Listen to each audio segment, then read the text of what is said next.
বিয়েটা হয়ে গেল হঠাৎ করেই। আজকে যে আমার বিয়ে হবে সেটা আমি আজকে সকালেও ভাবিনি। কি থেকে কি হয়ে গেল নিজেও জানি না। সবচেয়ে অদ্ভুত ব্যাপার হলো, যার সাথে আমার বিয়েটা হয়েছে সেটা আর কেউ নয়, আমার ভাবি। আমার আপন বড় ভাইয়ের বউ, যাকে আজকে সকালেও আমি ভাবি বলে ডেকেছি। কিন্তু এখন আমার বউ, এখন দাঁড়িয়ে আছি বাসার ছাদের উপর, আর ভাবি মানে আমার বউ বাসর ঘরে অপেক্ষা করছে আমার জন্য। কিছু বুঝতেছেন না তো? চলেন তাহলে পুরো বিষয়টা আপনাদেরকে বুঝিয়ে বলি। আজ থেকে প্রায় 1 বছর আগে ভাবির আর ভাইয়ার বিয়ে হয়। খুব সুন্দর দিন যাচ্ছিল। ভাইয়া ইটালি থাকতো, আমি আম্মু আব্বুর বাড়িতে থাকতাম। আমি তখন অনার্স 3য় বর্ষের স্টুডেন্ট ছিলাম। ভাইয়া আর আমার সম্পর্ক ছিল বন্ধুর মতো, দুজনে খুবই ক্লোজ ছিলাম। বাবার একটা দোকান ছিল, ভাইয়া ইটালি যাওয়ার পর বিক্রি করে দিয়েছে, কারণ ভাইয়ার নিষেধ ছিল বাবা যেন আর কোনো কাজ না করে। এইভাবে আমাদের দিন যাচ্ছিল। আমিও বন্ধু বান্ধব, পড়ালেখা, আড্ডা এসব নিয়েই অসাধারণ লাইফ কাটাচ্ছিলাম। একটা ঝড় এসে আমাদের এই সুখী লাইফটাকে তছনছ করে দিয়েছে। ভাইয়া বিদেশ থেকে বাড়িতে আসলো। আমরা ভাইয়ার জন্য মেয়ে দেখতে শুরু করে দিলাম। যদিও ভাইয়া বিয়ের জন্য রেডি ছিল না, তবুও আব্বু আম্মুর জোরাজোরিতে রাজি হয়ে গেল। অনেকগুলো মেয়ে দেখার পর একটা মেয়েকে ভাইয়ার জন্য আমরা পছন্দ করি। মেয়েটা দেখতে অসাধারণ, প্রথম দেখায় যে কারো পছন্দ হয়ে যাবে। ভাইয়ার ক্ষেত্রেও ব্যতিক্রম কিছু হয়নি। ভাইয়াও মেয়েটাকে পছন্দ করে ফেললো। মেয়েটা আমার সাথেই পড়তো, অর্থাৎ অনার্স 3য় বর্ষে। শুধু ক্যাম্পাসটা ভিন্ন ছিল। নাম হচ্ছে অবন্তী। দুই ফ্যামিলির সম্মতিতে মহা ধুমধামে ভাইয়ার বিয়েটা হয়ে গেল। ভাইয়া আর ভাবির আন্ডারস্ট্যান্ডিংটা ছিল অসাধারণ। দুজন দুজনকে অল্প দিনেই অনেক ভালোবেসে ফেললো, সেটা ওনার হাব ভাব দেখলেই বোঝা যায়। বিয়ের পরে ভাইয়া ভাবিকে নিয়ে অনেক ঘোরাফেরা করলো। আমিও ভাবির সাথে অনেক মশকরা করতাম। ভাবি সব ক্লোজ ভাবে নিত। ভাবিও অল্প দিনে আব্বু আম্মুর মন জয় করে নিল। আম্মু নিজের হাতে ভাবির মাথায় তেল দিয়ে দেয়, রান্না শিখায়।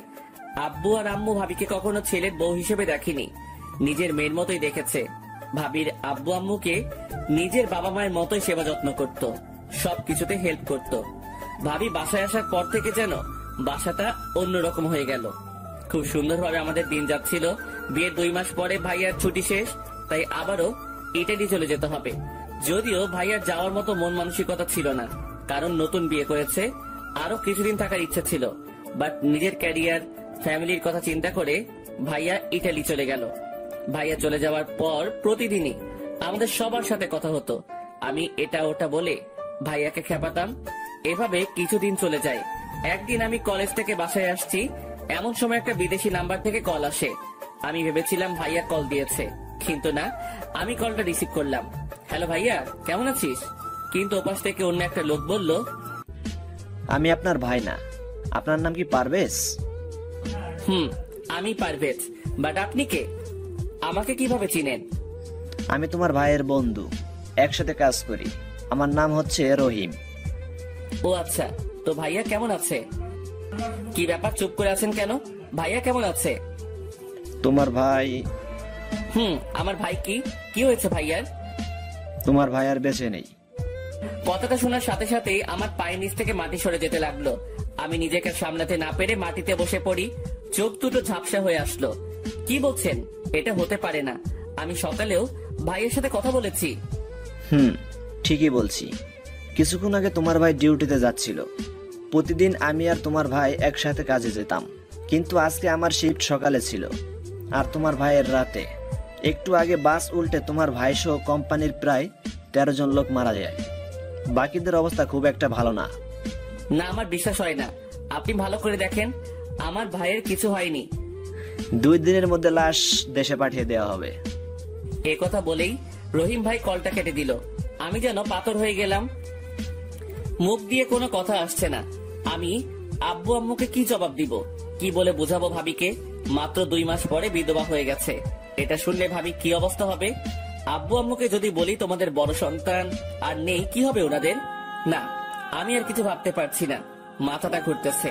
তাড়াতাড়ি বাসায় যাই। একটা রিক্সা নিয়ে তাড়াতাড়ি বাসায় চলে গেলাম।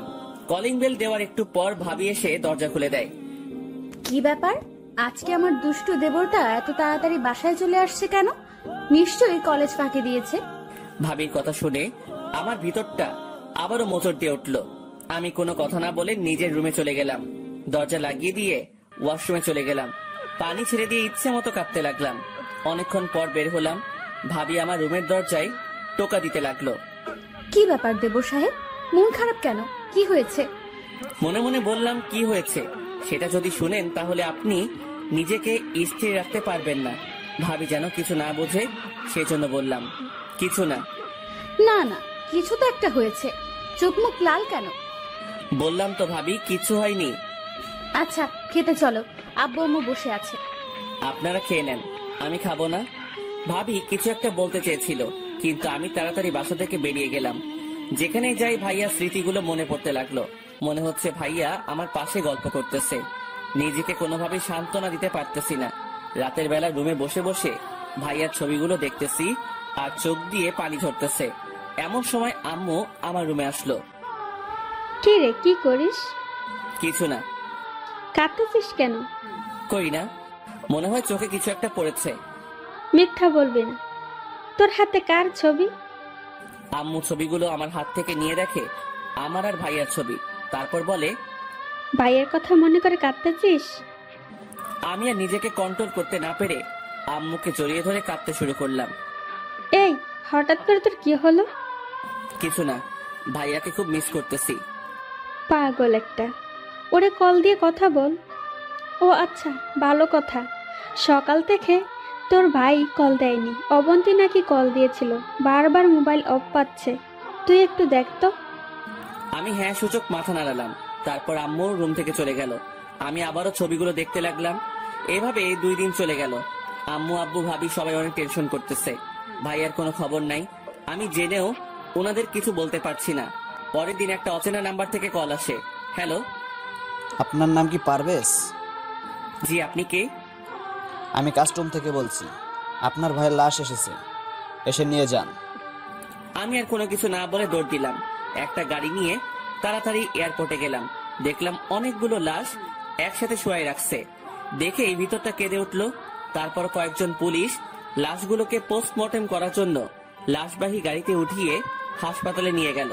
অনেক রিকোয়েস্ট করার পরও ওরা আমাদের কারো কথা শুনলো না। পুলিশের পিছে পিছে হাসপাতালে গেলাম। অনেকক্ষণ ধরে হাসপাতালে বসে আছি। চারপাশে অন্যান্য লোকগুলো কেঁদেই যাচ্ছে। আমারও চোখ দিয়ে পানি ঝরতেছে। এখনো বিশ্বাস হচ্ছে না যে আমার ভাই আর বেঁচে নেই। তারপর প্রত্যেকটা লাশ তাদের আত্মীয়দের নিকট দিয়ে দেওয়া হচ্ছে। আমি ভাইয়ার লাশের পাশে দাঁড়িয়ে রইলাম। ভাইয়ার চেহারার দিকে তাকিয়ে আছি। দেখে মনে হচ্ছে আমার ভাইটা এখনো হাসতেছে, কিছুই হয়নি।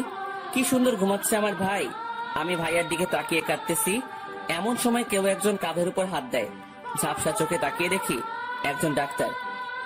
লাশ বেশিক্ষণ উপরে রাখা ঠিক হবে না। মেডিসিন দেওয়া ওনাদের শরীরে। যত তাড়াতাড়ি সম্ভব দাফনের ব্যবস্থা করেন। আমি আর কিছু বললাম না। হাসপাতাল থেকে একটা অ্যাম্বুলেন্স নিয়ে ভাইয়ার লাশটা উঠালাম। গাড়ি তার আপন মনে চলতেছে।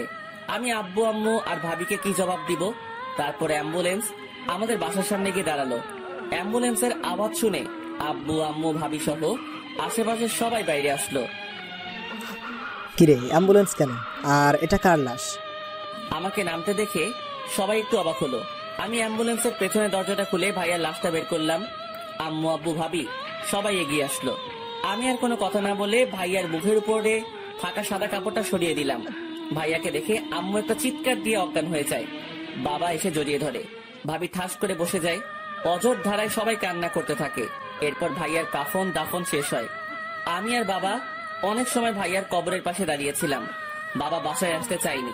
এক সময় আমি জোর করে বাসায় নিয়ে আসি।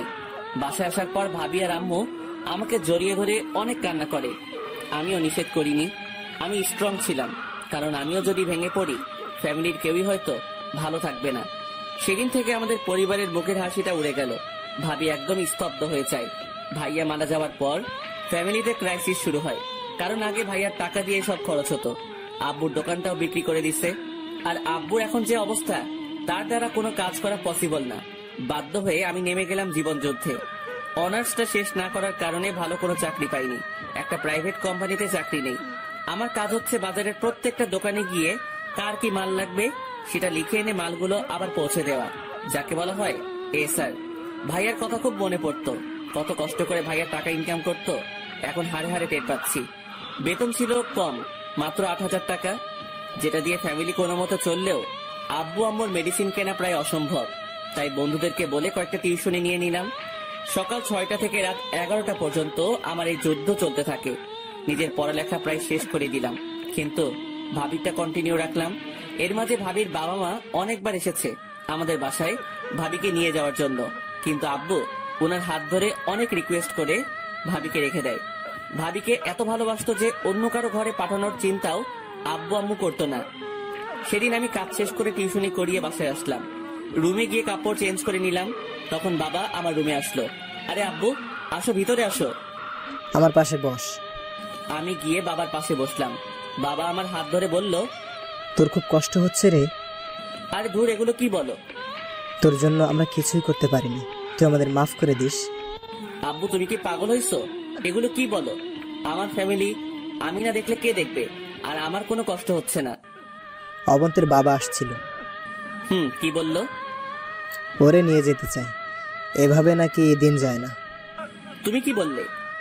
আমি তো বলে দিয়েছি আমি আমার মেয়েকে জীবনেও দিব না। ও আচ্ছা। বেয়া যদি আবার আসে? আসবে না, টেনশন করার দরকার নেই। তোর কাছে কিছু টাকা হবে? এইভাবে কেন বলো? কত টাকা লাগবে সেটা বলো। অবন্তীর বই নাই, বই কিনতে হবে তাই।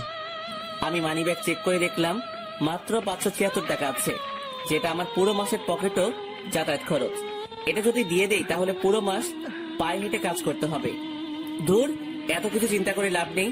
পুরো টাকাটা বাবার হাতে দিয়ে দিলাম। বাবা টাকা হাতে নিয়ে চোখ মুছতে মুছতে নিজের রুমে চলে গেল। পরের দিন তাড়াতাড়ি ঘুম থেকে উঠলাম, কেননা আমাকে পায়ে হেঁটে যেতে হবে, গাড়ি ভাড়া নাই। তাই তাড়াতাড়ি উঠে রওনা দিলাম। তারপরও অফিস পর্যন্ত যেতে 20 মিনিট দেরি হয়। বস ইচ্ছে মতো ঝাড়ি দিল। তারপর গতকালকে যে মালগুলো রিসিট কেটে নিয়ে আসছি সেগুলো দোকানে নিয়ে যাওয়ার জন্য একটা কভার ভ্যান নিয়ে রওনা দিলাম। অন্য একজন ভ্যান চালাচ্ছে, আমি পিছন দিক থেকে ধাক্কা দিয়ে নিয়ে যাচ্ছি, হাতে অনেকগুলো মালের স্যাম্পল। একটা দোকানে মাল দিয়ে আসার পথে ভাবিকে দেখলাম অনেকগুলো মেয়ের সাথে, মনে হয় ক্লাস শেষ করে বাসায় যাচ্ছে। ভাবির চোখ দেখে চিনে ফেললাম যে এটা ভাবি হবে। আমি তখন ভ্যান ফেলতেছি, ভাবি আমার দিকে অবাক দৃষ্টিতে তাকিয়ে আছে। আমি ওনার চোখে স্পর্শ পানি দেখলাম। আমি ভাবিকে দেখেও না দেখার ভান ধরে চলে গেলাম। এভাবে আমাদের দিন যাচ্ছে। বাস্তবতা কি জিনিস হারে হারে টের পাচ্ছি। আজকে শুক্রবার, চাকরি টিউশনি সবকিছুই বন্ধ, তাই ঘুমিয়ে আছি। অনেকদিন ধরে ঠিক মতো ঘুমাতে পারি না। ভাবি আমার রুমে আসলো। পারভেজ, আই পারভেজ। আরে ভাবি, আপনি কখন আসলেন? এই তো একটু আগে। অনেক বেলা হয়েছে, এবার ঘুম থেকে ওঠো। উঠতেছি।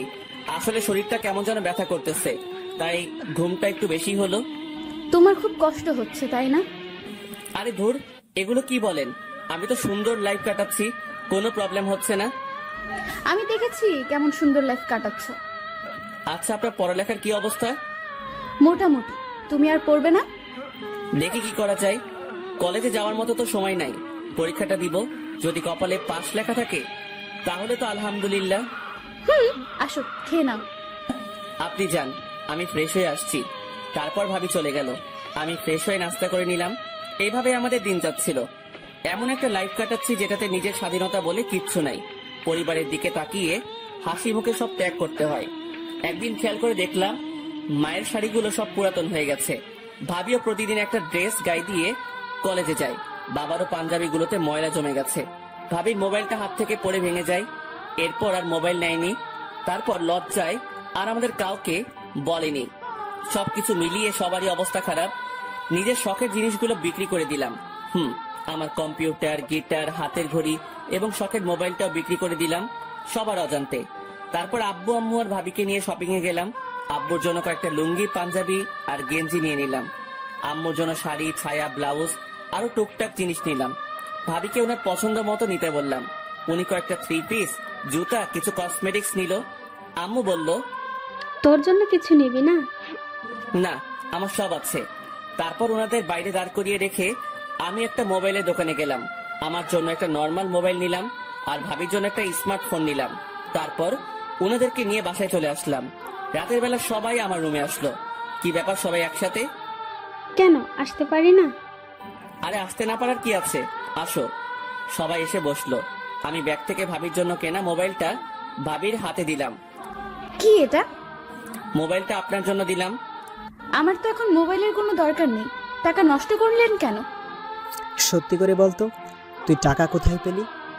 আমার কাছে জমানো ছিল। মিথ্যা বলিস কেন? সত্যি করে বল, টাকা কোথায় পাইছিস? কম্পিউটার, গিটার আর মোবাইলটা বিক্রি করে দিয়েছি। কেন, তোরে এগুলো বিক্রি করতে কে বলেছে?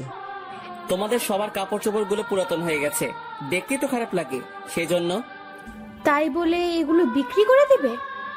আরে কোনো সমস্যা নাই, আমি এখন কম্পিউটার চালানোর মতো সময় পাই না। আর গিটার তো বিলাসিতা ছাড়া কিছুই না, এগুলো একটারও আমার দরকার নেই। মোবাইল কেন বিক্রি করলে? এত দামি মোবাইলের কাজ নেই এখন, সারাদিন কাজে থাকি, মোবাইল চালানোর সময় কই। আর মোবাইলের প্রতি এত শখ নাই, একটা নর্মাল হলেই চলবে। কেউ আর কিছু বলল না, নির্বাক হয়ে আমার দিকে তাকিয়ে রইল। সবার চোখে যে পানি চলে আসছে সেটা আমি ভালো করে দেখছি। কিছুদিন পর আমি শুয়ে আছি, সকাল 10টার মতো বাজে। সোফা রুমে চিল্লাচিল্লি শুনে তাড়াতাড়ি সেখানে গেলাম। গিয়ে দেখি তালই, মানে ভাবির বাবা আর মা এসেছে। আমি গিয়ে সালাম দিলাম, কুশল বিনিময় করে বাজারে গেলাম বাজার আনতে, কারণ মেহমান আসছে, ভালো মন্দ কিছু না হলে খারাপ দেখা যায়। আমি বাজার থেকে কিছু বাজার করে নিয়ে আসলাম, তারপর রান্নাঘরে দিয়ে আসলাম। ভাবি আর মা রান্না করতেছে, আমি গিয়ে ওনাদের সাথে কিছুক্ষণ গল্প করলাম। দুপুরবেলা খাওয়া দাওয়া করে সবাই সোফার রুমে বসলাম।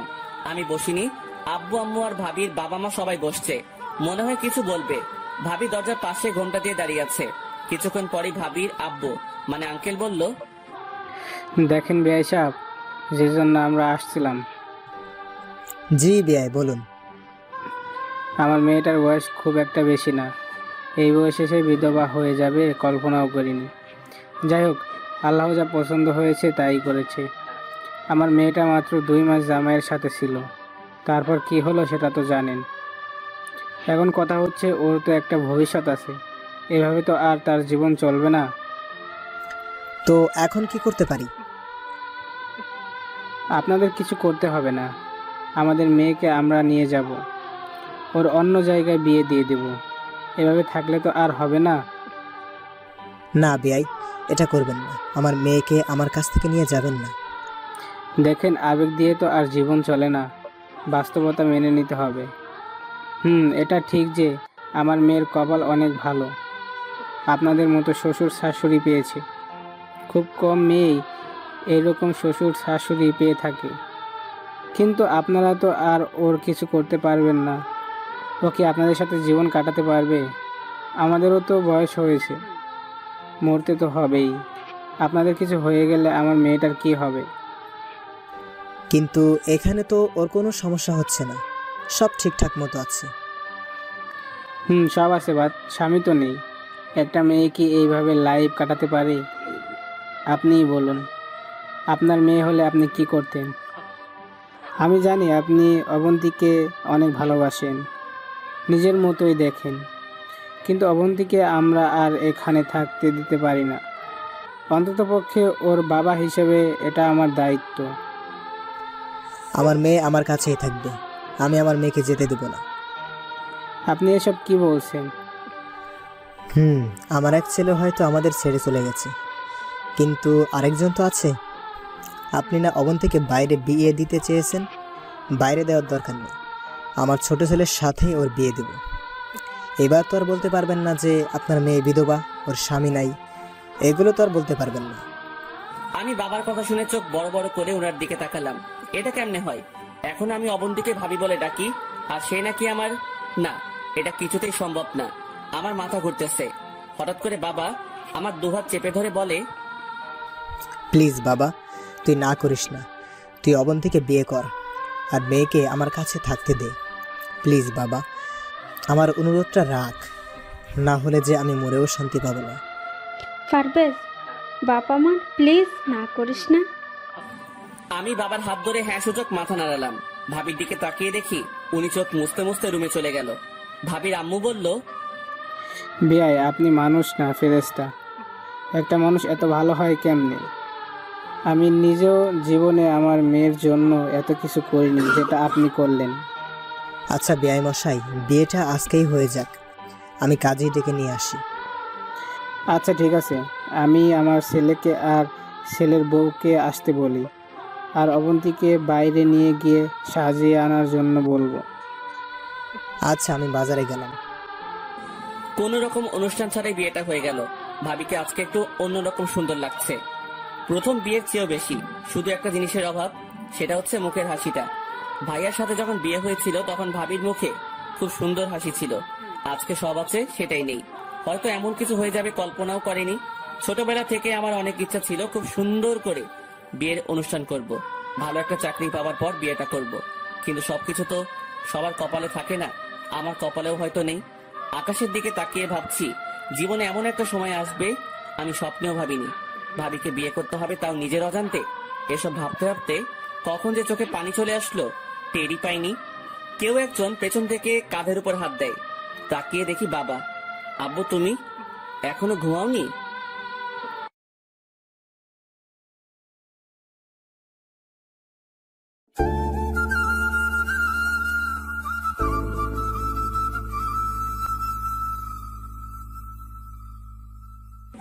কোন রকম অনুষ্ঠান ছাড়াই বিয়েটা হয়ে গেল। ভাবিকে আজকে একটু অন্যরকম সুন্দর লাগছে।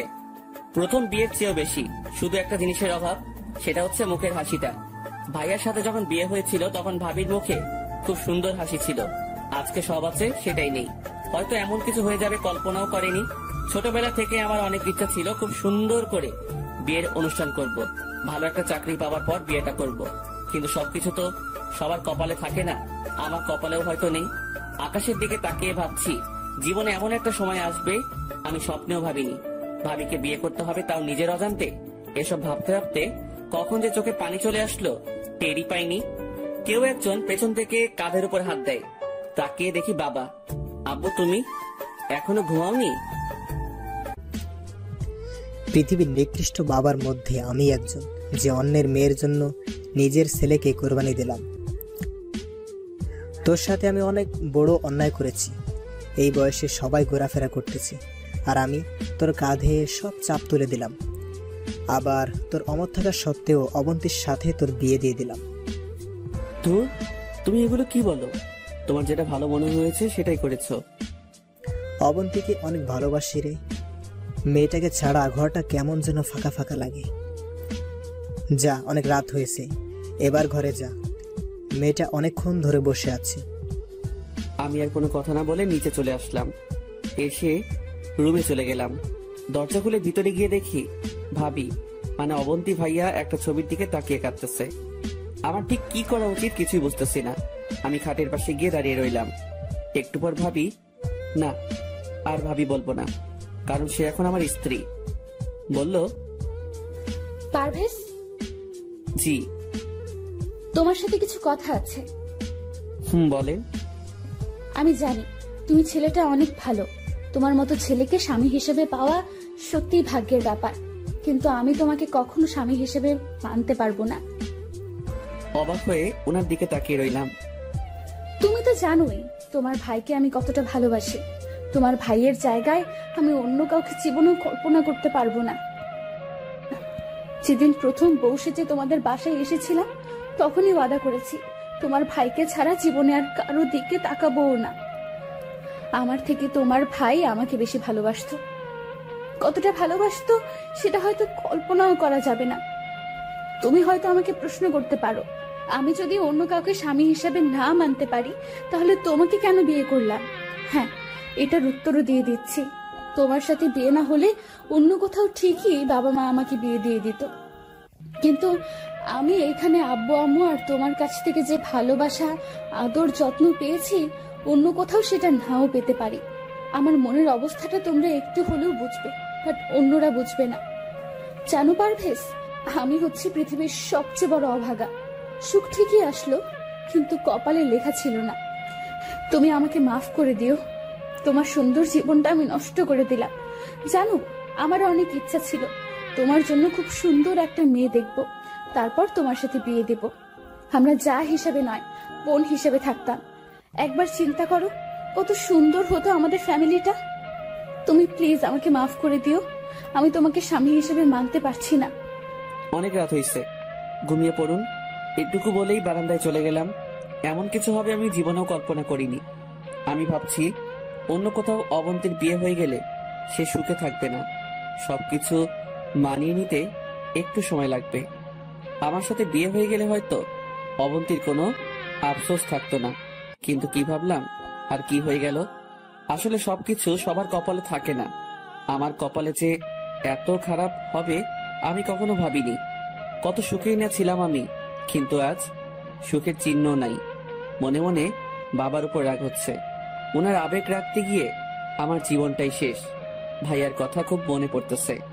আমি রুম থেকে বেরিয়ে গেলাম, ভাইয়ার কবরের কাছে যাব। ঘড়িতে দেখলাম 12টা বাজে। আমি কাউকে কিছু না বলে বাসা থেকে বেরিয়ে গেলাম। বাইরে খুব সুন্দর চাঁদের আলো। একা একা হাঁটতেছি। কিছুক্ষণ পর ভাইয়ার কবরের কাছে গেলাম। কবরের বেড়াটা ধরে তাকিয়ে রইলাম কবরের দিকে। ভাইয়া আর আমার স্মৃতিগুলো মনে পড়তে লাগলো। নিজেই বলতে শুরু করলাম, ভাইয়া কেমন আছিস? তোর কি সময় হবে একটু কথা বলতাম?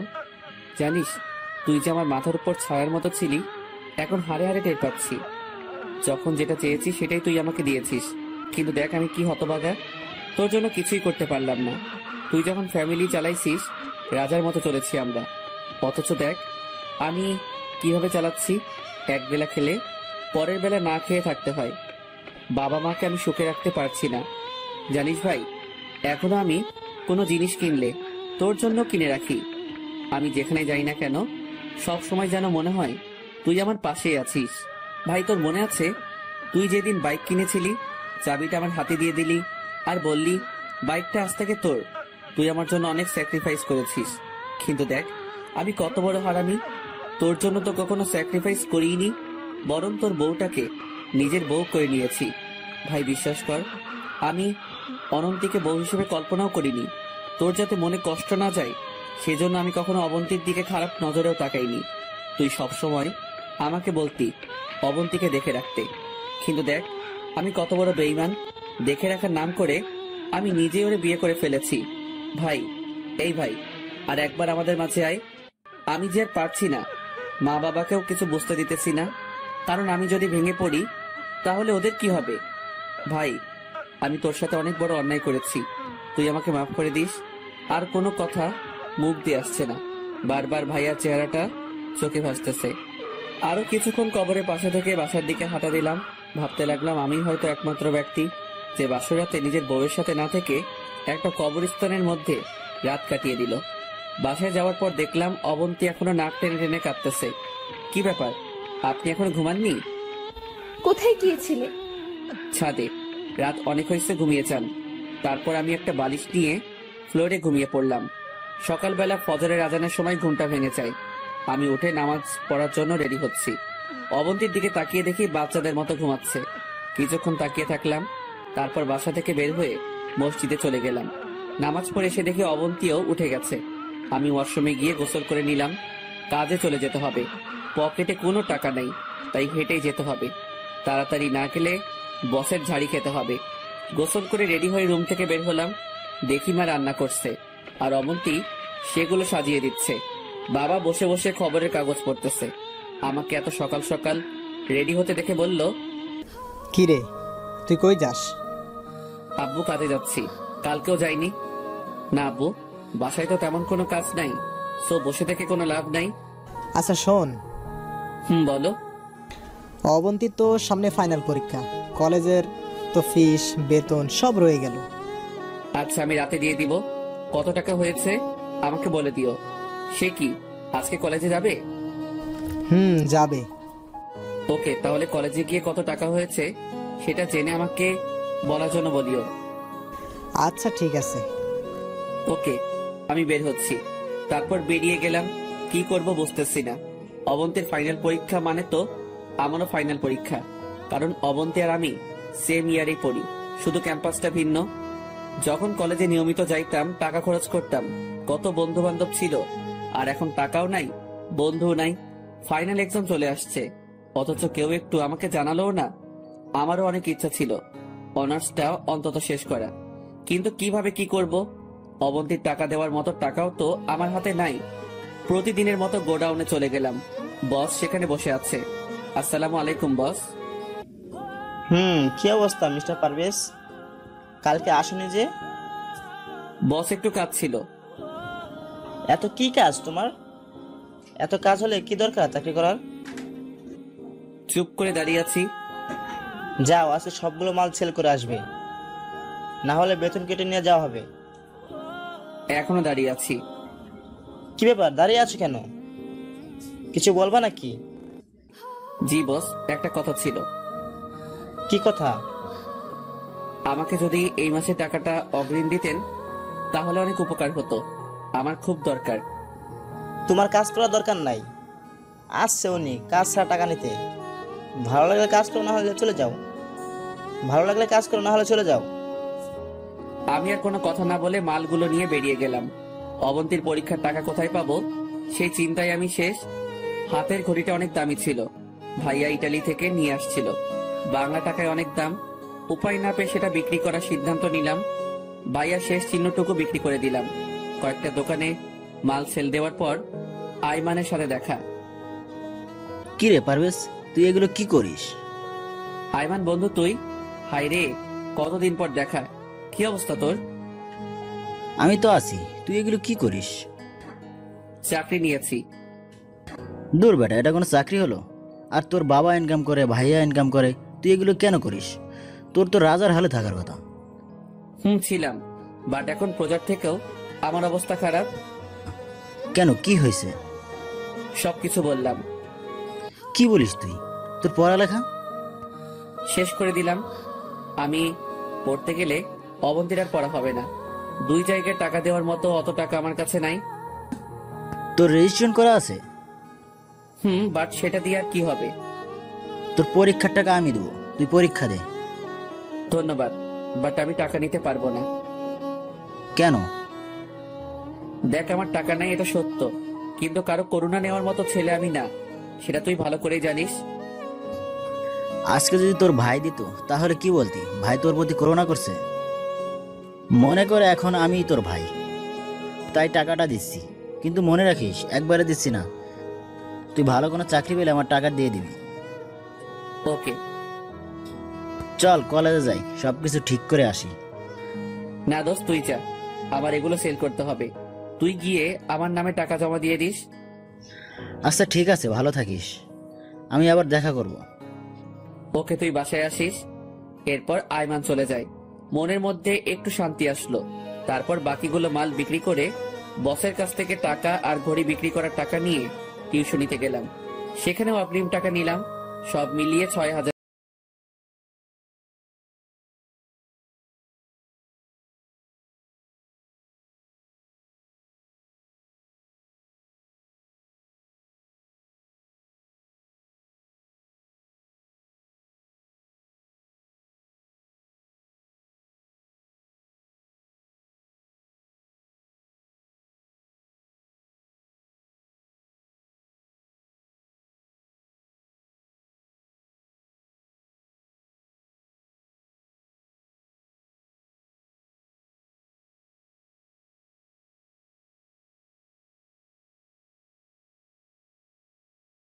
আমি ওতে চাকরি করি, তাহলে মোটামুটি আমাদের পরিবারে একটু সচ্ছলতা আসবে। এই পরিবারে আর কারো ইনকাম করার দরকার নেই। আমি এখনো মরিনি। যদি করার এত ইচ্ছে থাকে তাহলে আমি মরার পরে করিয়েন। সবাই আমার দিকে হা করে তাকিয়ে আছে। আমি আর কোনো কথা না বলে রুমে চলে গেলাম। আসল কথা হচ্ছে, আমি চাই না অবন্তী কোনো কাজ করুক। এমনিতে আমি সারাদিন বাইরে থাকি। এখন যদি অবন্তীও বাইরে চাকরি করে তাহলে আব্বু আম্মুকে কে দেখবে? বুড়া বয়সে দুজনেরই কষ্ট হবে। রাতে খেয়ে আমি বাইরে থেকে ঘুরে আসলাম। রুমে এসে দেখি অবন্তী ভাইয়ার ছবিটা হাতে নিয়ে বসে আছে। আমাকে দেখার পর ছবিটা রেখে দিল।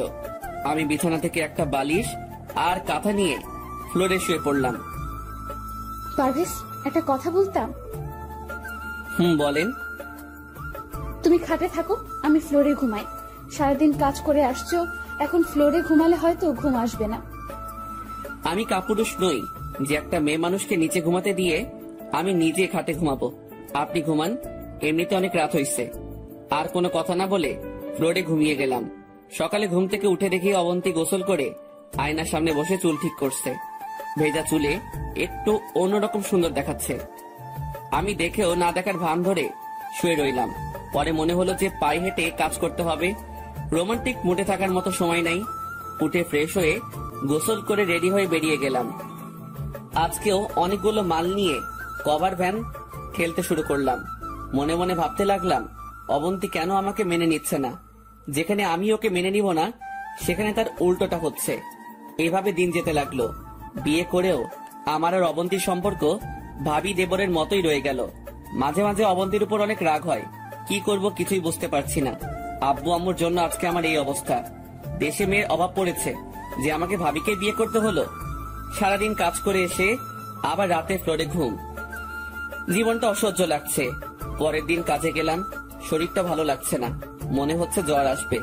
ইচ্ছা না থাকা সত্ত্বেও রাত পর্যন্ত কাজ করলাম। রাতে না খেয়ে ঘুমিয়ে গেলাম। গভীর রাতে আমার কাঁপুনি দিয়ে জ্বর আসছে। ঠিক মতো চোখও মেলতে পারছি না। হঠাৎ করে কপালে কারো নরম হাতের স্পর্শ পেলাম। ঝাপসা চোখে তাকিয়ে দেখি অবন্তী ডাকতেছে। পারভেজ, এই কি হয়েছে তোমার? এরকম করছো কেন? আমার অবস্থা এতই খারাপ যে ওর সাথে কথা বলার মতো শক্তিও আমার নেই। অবন্তী আমাকে উঠিয়ে খাটে শুইয়ে দিল। তারপর সারা রাত মাথায় পানি ঢাললো। আর কি কি করছে কিছুই মনে নেই। জ্বরের ঘোরে কোনো কিছু অনুভব করতে পারিনি। সকালবেলা অবন্তীর ডাকে ঘুম ভাঙলো।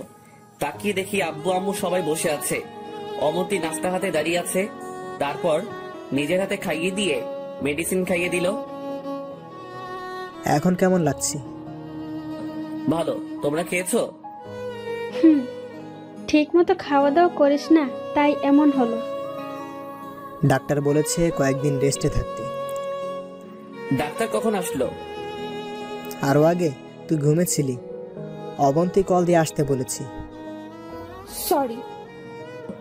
সরি কেন? আমার জন্য আজকে তোমার এই অবস্থা। আরে ধুর, এগুলো কি বলেন?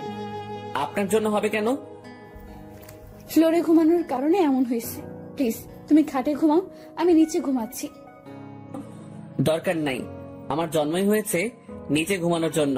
আমি থাকতে পারবো, সমস্যা নেই। আপনি ঘুমান। কিন্তু কোনো কিন্তু না। নিচে ঘুমালে আপনারও তো সমস্যা হতে পারে। তখন কি করবেন? সো ঘুমিয়ে পড়ুন। অবন্তী কিছু একটা বলতে চেয়েছিল, বাট আমি বলার আর সুযোগ না দিয়ে উল্টো পাশ হয়ে শুয়ে গেছি। ফকিন্নি এটা বলতে পারছে না যে আসো আমরা দুজনে খাটে ঘুমাই। দুজন খাটে ঘুমালে কি এমন সমস্যা হয়ে যাবে? আব্বু আম্মু বুঝে যাবে। তাই অন্য রুমেও যেতে পারছি না। দেখবো অবন্তী ম্যাডাম আপনি কতদিন এভাবে থাকতে পারেন। কয়েকদিন পর মোটামুটি সুস্থ। আবারও কাজে চলে গেলাম। এমন সময় আয়মানের সাথে দেখা হলো। কিরে দোস্ত, কি অবস্থা? এই তো আলহামদুলিল্লাহ ভালো। তোর? ভালোই। তোর কাজ শেষ হতে কতক্ষণ লাগবে? সন্ধ্যা হবে।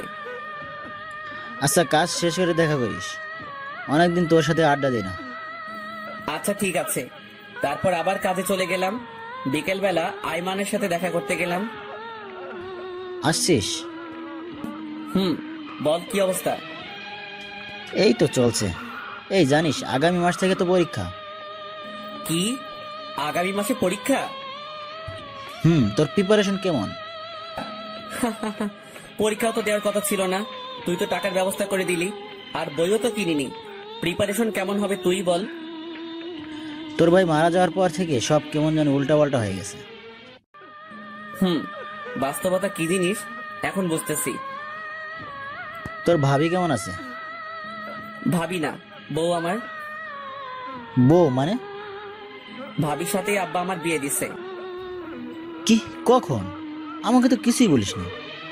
পুরো ঘটনা শেয়ার করলাম। এত কিছু হয়ে গেছে অথচ আমাকে জানালি না। সরি দোস্ত, বলার মতো তেমন সুযোগ ছিল না। তো অবন্তীর জন্য তো এটা প্লাস পয়েন্ট, তবুও তোকে মেনে নিচ্ছে না কেন? জানি না রে, হয়তো আমিও যোগ্য নই। তো এখন কি করবি? কি আর করা, এভাবে দিন যাবে। শোন পারবেশ, এটা কোনো জীবন নয়। তোর একটা ভবিষ্যৎ আছে, এভাবে তো আর কিছুই হবে না। তো এখন কি করতাম? অবন্তীর সাথে কথা বলে সব ঠিকঠাক কর। কোনো লাভ হবে না, ও আমাকে মেনে নিতে পারবে না। না দিলে ডিভোর্স দিয়ে দিবে। অন্য কোথাও বিয়ে হলে তখন ঠেলা বুঝবে। ধুর, তুই পাগল নাকি? ওরে রাখার জন্যই আব্বু আমার সাথে বিয়ে দিছে, আর তুই বলছিস ডিভোর্স দিতে? ভালো তো, তাহলে সারা জীবন সিঙ্গেল থাক, ভাবি আর দেবরের মতো কাটা।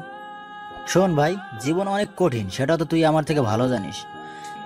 সেটা ঠিক, বাট অবন্তীকে ডিভোর্স দেওয়া তো দূরের কথা, ডিভোর্সের নাম মুখেও আনা যাবে না। দেখ, যা করবি ভেবে চিন্তে কর। আবেগ দিয়ে তো জীবন চলে না। আব্বা কি বললো, আম্মা কি বললো, এগুলোর দিকে কান্না দিয়ে নিজের মন কি বলে সেটা দেখ। তোর লাইফ তোকেই হ্যান্ডেল করতে হবে। ঠিক।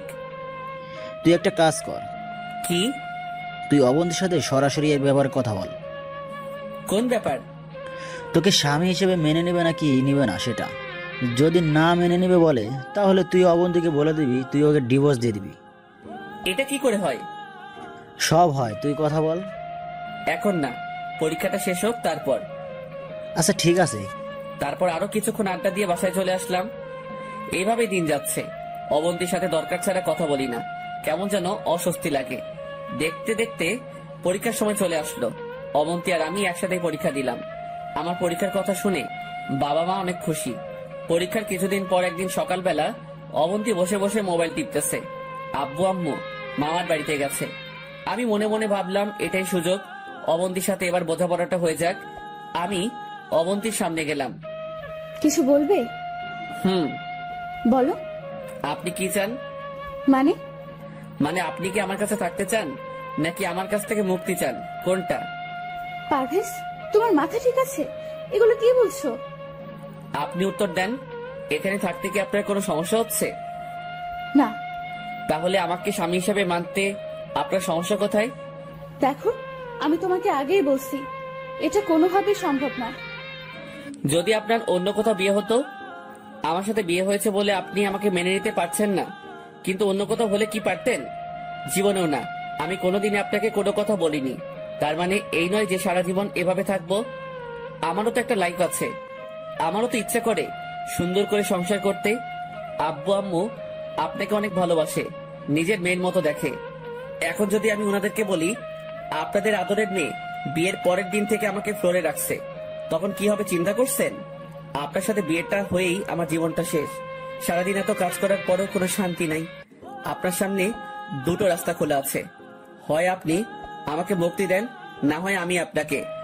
পুরোটা বলার আগে অবন্তী আমার দিকে তাকিয়ে কাঁদতে শুরু করলো। আর কোনো কথা না বলে সে রুমে চলে গেল। ঠাস করে দরজাটা লাগিয়ে দিল। আমি সোফায় গিয়ে বসে রইলাম। একটু পর দেখি সে ব্যাগপত্র গুছিয়ে চলে যাচ্ছে। থামাতে গিয়েও থামাইনি। যাক, তাতে আমার কি? এসব আবেগ দিয়ে তো আর জীবন চলে না। আমি তো জোর করে বিয়ে করিনি। আমাকে যদি এতই অপছন্দ করত, তাহলে বিয়ের দিন বলে দিলেই পারত। সারাদিন বাসায় কাটিয়ে দিলাম, বাবা মাও নেই।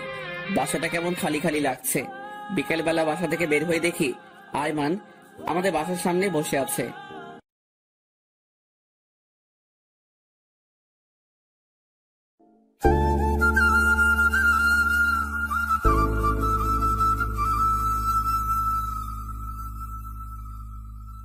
আমার সাথে বিয়ে হয়েছে বলে আপনি আমাকে মেনে নিতে পারছেন না, কিন্তু অন্য কোথাও হলে কি পারতেন? জীবনেও না। আমি কোনোদিনই আপনাকে কোনো কথা বলিনি। তার মানে এই নয় যে সারা জীবন এভাবে থাকবো। আমারও তো একটা লাইফ আছে, আমারও তো ইচ্ছা করে সুন্দর করে সংসার করতে। আব্বু আম্মু আপনাকে অনেক ভালোবাসে, নিজের মেয়ের মতো দেখে। এখন যদি আমি ওনাদেরকে বলি আপনাদের আদরের মেয়ে বিয়ের পরের দিন থেকে আমাকে ফ্লোরে রাখছে, তখন কি হবে চিন্তা করছেন? আপনার সাথে বিয়েটা হয়েই আমার জীবনটা শেষ।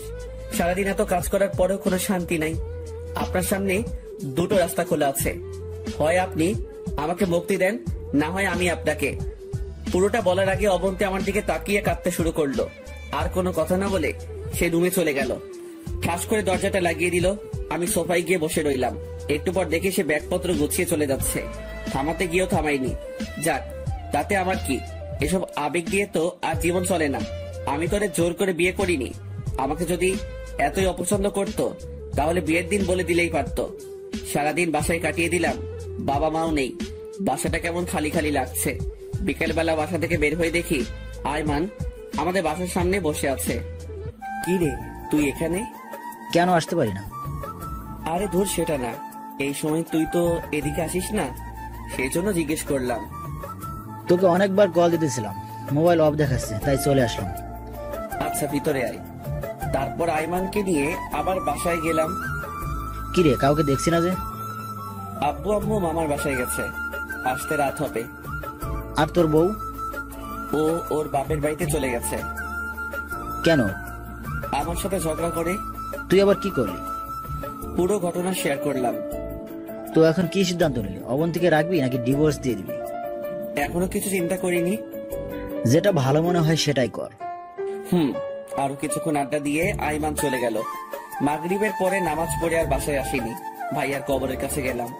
কবরের পাশে বসে নিজে নিজেই বলতে শুরু করলাম, ভাইয়া কেমন আছিস? তোর এই অকৃতজ্ঞ ভাইটা তোর বউকে সুখে রাখতে পারছে না রে। তুমি আমাকে মাফ করে দিস ভাই। আমি কি করব বল? এত অল্প টাকা বেতনে ফ্যামিলি চালাতেও আমার অবস্থা খারাপ হয়ে যাচ্ছে। তুই জানিস ভাই, আমি সকালবেলা কখন নাস্তা করেছি ভুলে গেছি। শুক্রবার ছাড়া দুপুরবেলা আমার পেটে ভাত পড়ে না, শুধু পানি আর এক টুকরো পাউরুটি ছাড়া। জানিস ভাই, আমি 2টা শার্ট দিয়ে পুরো বছরটা কাটিয়ে দিয়েছি। নিজের স্বাদ ইচ্ছা সব বিসর্জন দিয়ে দিয়েছি। নিজের কম্পিউটার, মোবাইল, ঘড়ি সব বিক্রি করে দিয়েছি ওদের মুখে হাসি ফোটানোর জন্য। জানিস ভাই, আমি পড়ালেখাটাও শেষ করে দিয়েছি শুধু অবন্তীর জন্য। কিন্তু দেখ, সে আজকে আমাকে রেখে চলে গেছে। আসলে ভাই দোষটা আমারই। আমি ওদের কাউকে ঠিক মতো সুখে রাখতে পারছি না। কি করব বল? সারাদিন এত কাজ করে বাসায় এসে আমার ফ্লোরে থাকতে ইচ্ছা করে না। আমারও ইচ্ছা করে অন্তত রাতের বেলা কেউ একজন আমার সাথে ভালো ব্যবহার করুক, ঠিকভাবে আমার যত্ন নিক। কিন্তু দেখ, কপালটা এতই খারাপ যে এই সামান্য চাওয়াটুকু আল্লাহ কপালে রাখলো না। ভাই তুই আমাকে মাফ করে দিস। আমি কাউকে সুখ রাখতে পারছি না রে ভাই। আর কিছু বলতে পারলাম না। ভাইয়ার স্মৃতিগুলো চোখের সামনে ভাসতে লাগলো। আরো কিছুক্ষণ ভাইয়ার পাশে থেকে কবর জিয়ারত করে বাসায় চলে গেলাম। দেখলাম তালা আগে থেকেই খোলা, তার মানে আব্বু আম্মু এসে গেছে। দরজাও খোলা। দেখলাম আব্বু আম্মু চোখ মুখ লাল করে বসে আছে। আব্বু কখন আসতো? তার আগে বল, আমার মেয়ে কোথায়? মাথা নিচু করে দাঁড়িয়ে আছি। কি হলো, কোনো কথা বলছিস না যে? ওর বাবার বাড়িতে গেছে। অনেকদিন নাকি ওর আম্মুকে দেখেনি। বাবার বাড়ি গেছে নাকি তুই পাঠিয়েছিস? অবন্তী আমাদের সব কিছু বলেছে, যা মেয়েটাকে নিয়ে আয়। আরে আজব, আমি কেন পাঠাবো? ও নিজেই গেছে। নিয়ে আসবো মানে? এখন রাত হয়ে গেছে, আর সে যখন নিজে থেকে গেছে আবার নিজে থেকেই আসবে। এত কথা কেন বলিস? আর বিয়ের পর থেকে তো তুই ওই বাড়িতে যাসনি, এখন যা। এখন গেলে আসবো কখন? তোকে কি একবারও বলছি এখন চলে আসতে? যা এখন, যখন ভালো লাগবে তখন আসবি, পারলে 2 দিন থেকে আয়। আমি ওখানে 2 দিন থাকি, আর এইদিকে আমার চাকরিটা চলে যাক। হইছে, যা এখন। কি আর করার। রেডি হয়ে অবন্তীদের বাসার দিকে রওনা দিলাম। রাত 9টার সময় ওদের বাসায় গিয়ে পৌঁছালাম। কলিং বেল দিলাম। প্রায় 5 মিনিট পর অবন্তীর মা মানে শাশুড়ি এসে দরজা খুলে দিল। আসসালামু আলাইকুম। আরে বাবা তুমি, আসো আসো, ভিতরে আসো। ভিতরে গেলাম। শ্বশুরও বেরিয়ে আসলো। সালাম দিলাম, আরো কিছুক্ষণ কথা বললাম। তারপর উনি বলল, অবন্তী রুমে আছে, তুমি যাও। আমি ওর রুমের কাছে গেলাম। দেখলাম অনেকগুলো মেয়ের সাথে বসে বসে হাসছে। ভাইয়া মারা যাওয়ার পর এই প্রথম অবন্তীকে এইভাবে হাসতে দেখছি। এই মুহূর্তে আমার রুমে যাওয়া উচিত হবে কিনা ভাবতেছি। রুমের বাইরে দাঁড়িয়ে রইলাম। কেউ একজন আমাকে দেখে ফেলেছে মনে হয়। তারপর দুলাভাই দুলাভাই বলে ডাকতে শুরু করলো। ভিতরে গেলাম, দেখে অবন্তী আর ওর কয়েকটা কাজিন বসে বসে গল্প করছে। সবার সাথে পরিচিত হওয়ার পর এক এক করে সবাই চলে গেল। তারপর আমি গিয়ে সোফায় বসলাম। কেউ কোনো কথা বলছি না। নীরবতা ভেঙে অবন্তী বলল, কেন আসছো? আব্বু আম্মু আপনাকে নিয়ে যেতে বলেছে। তারা বলছে সেজন্য এসেছো, নিজে থেকে আসোনি? চুপ করে রইলাম।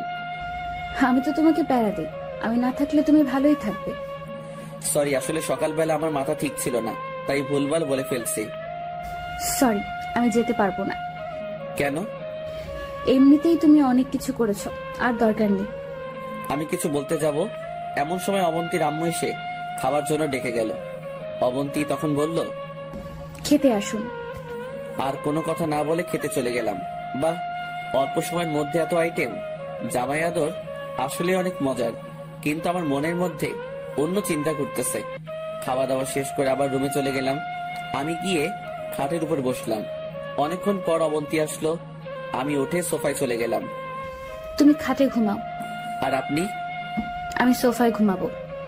দরকার নেই, আপনি খাটে ঘুমান, সকালে একটু তাড়াতাড়ি উঠিয়েন। আমি আপনাকে বাসায় দিয়ে আমাকে আবার কাজে যেতে হবে। তোমারে বলছি না আমি যাব না। যাবেন না মানে? যাব না মানে যাব না।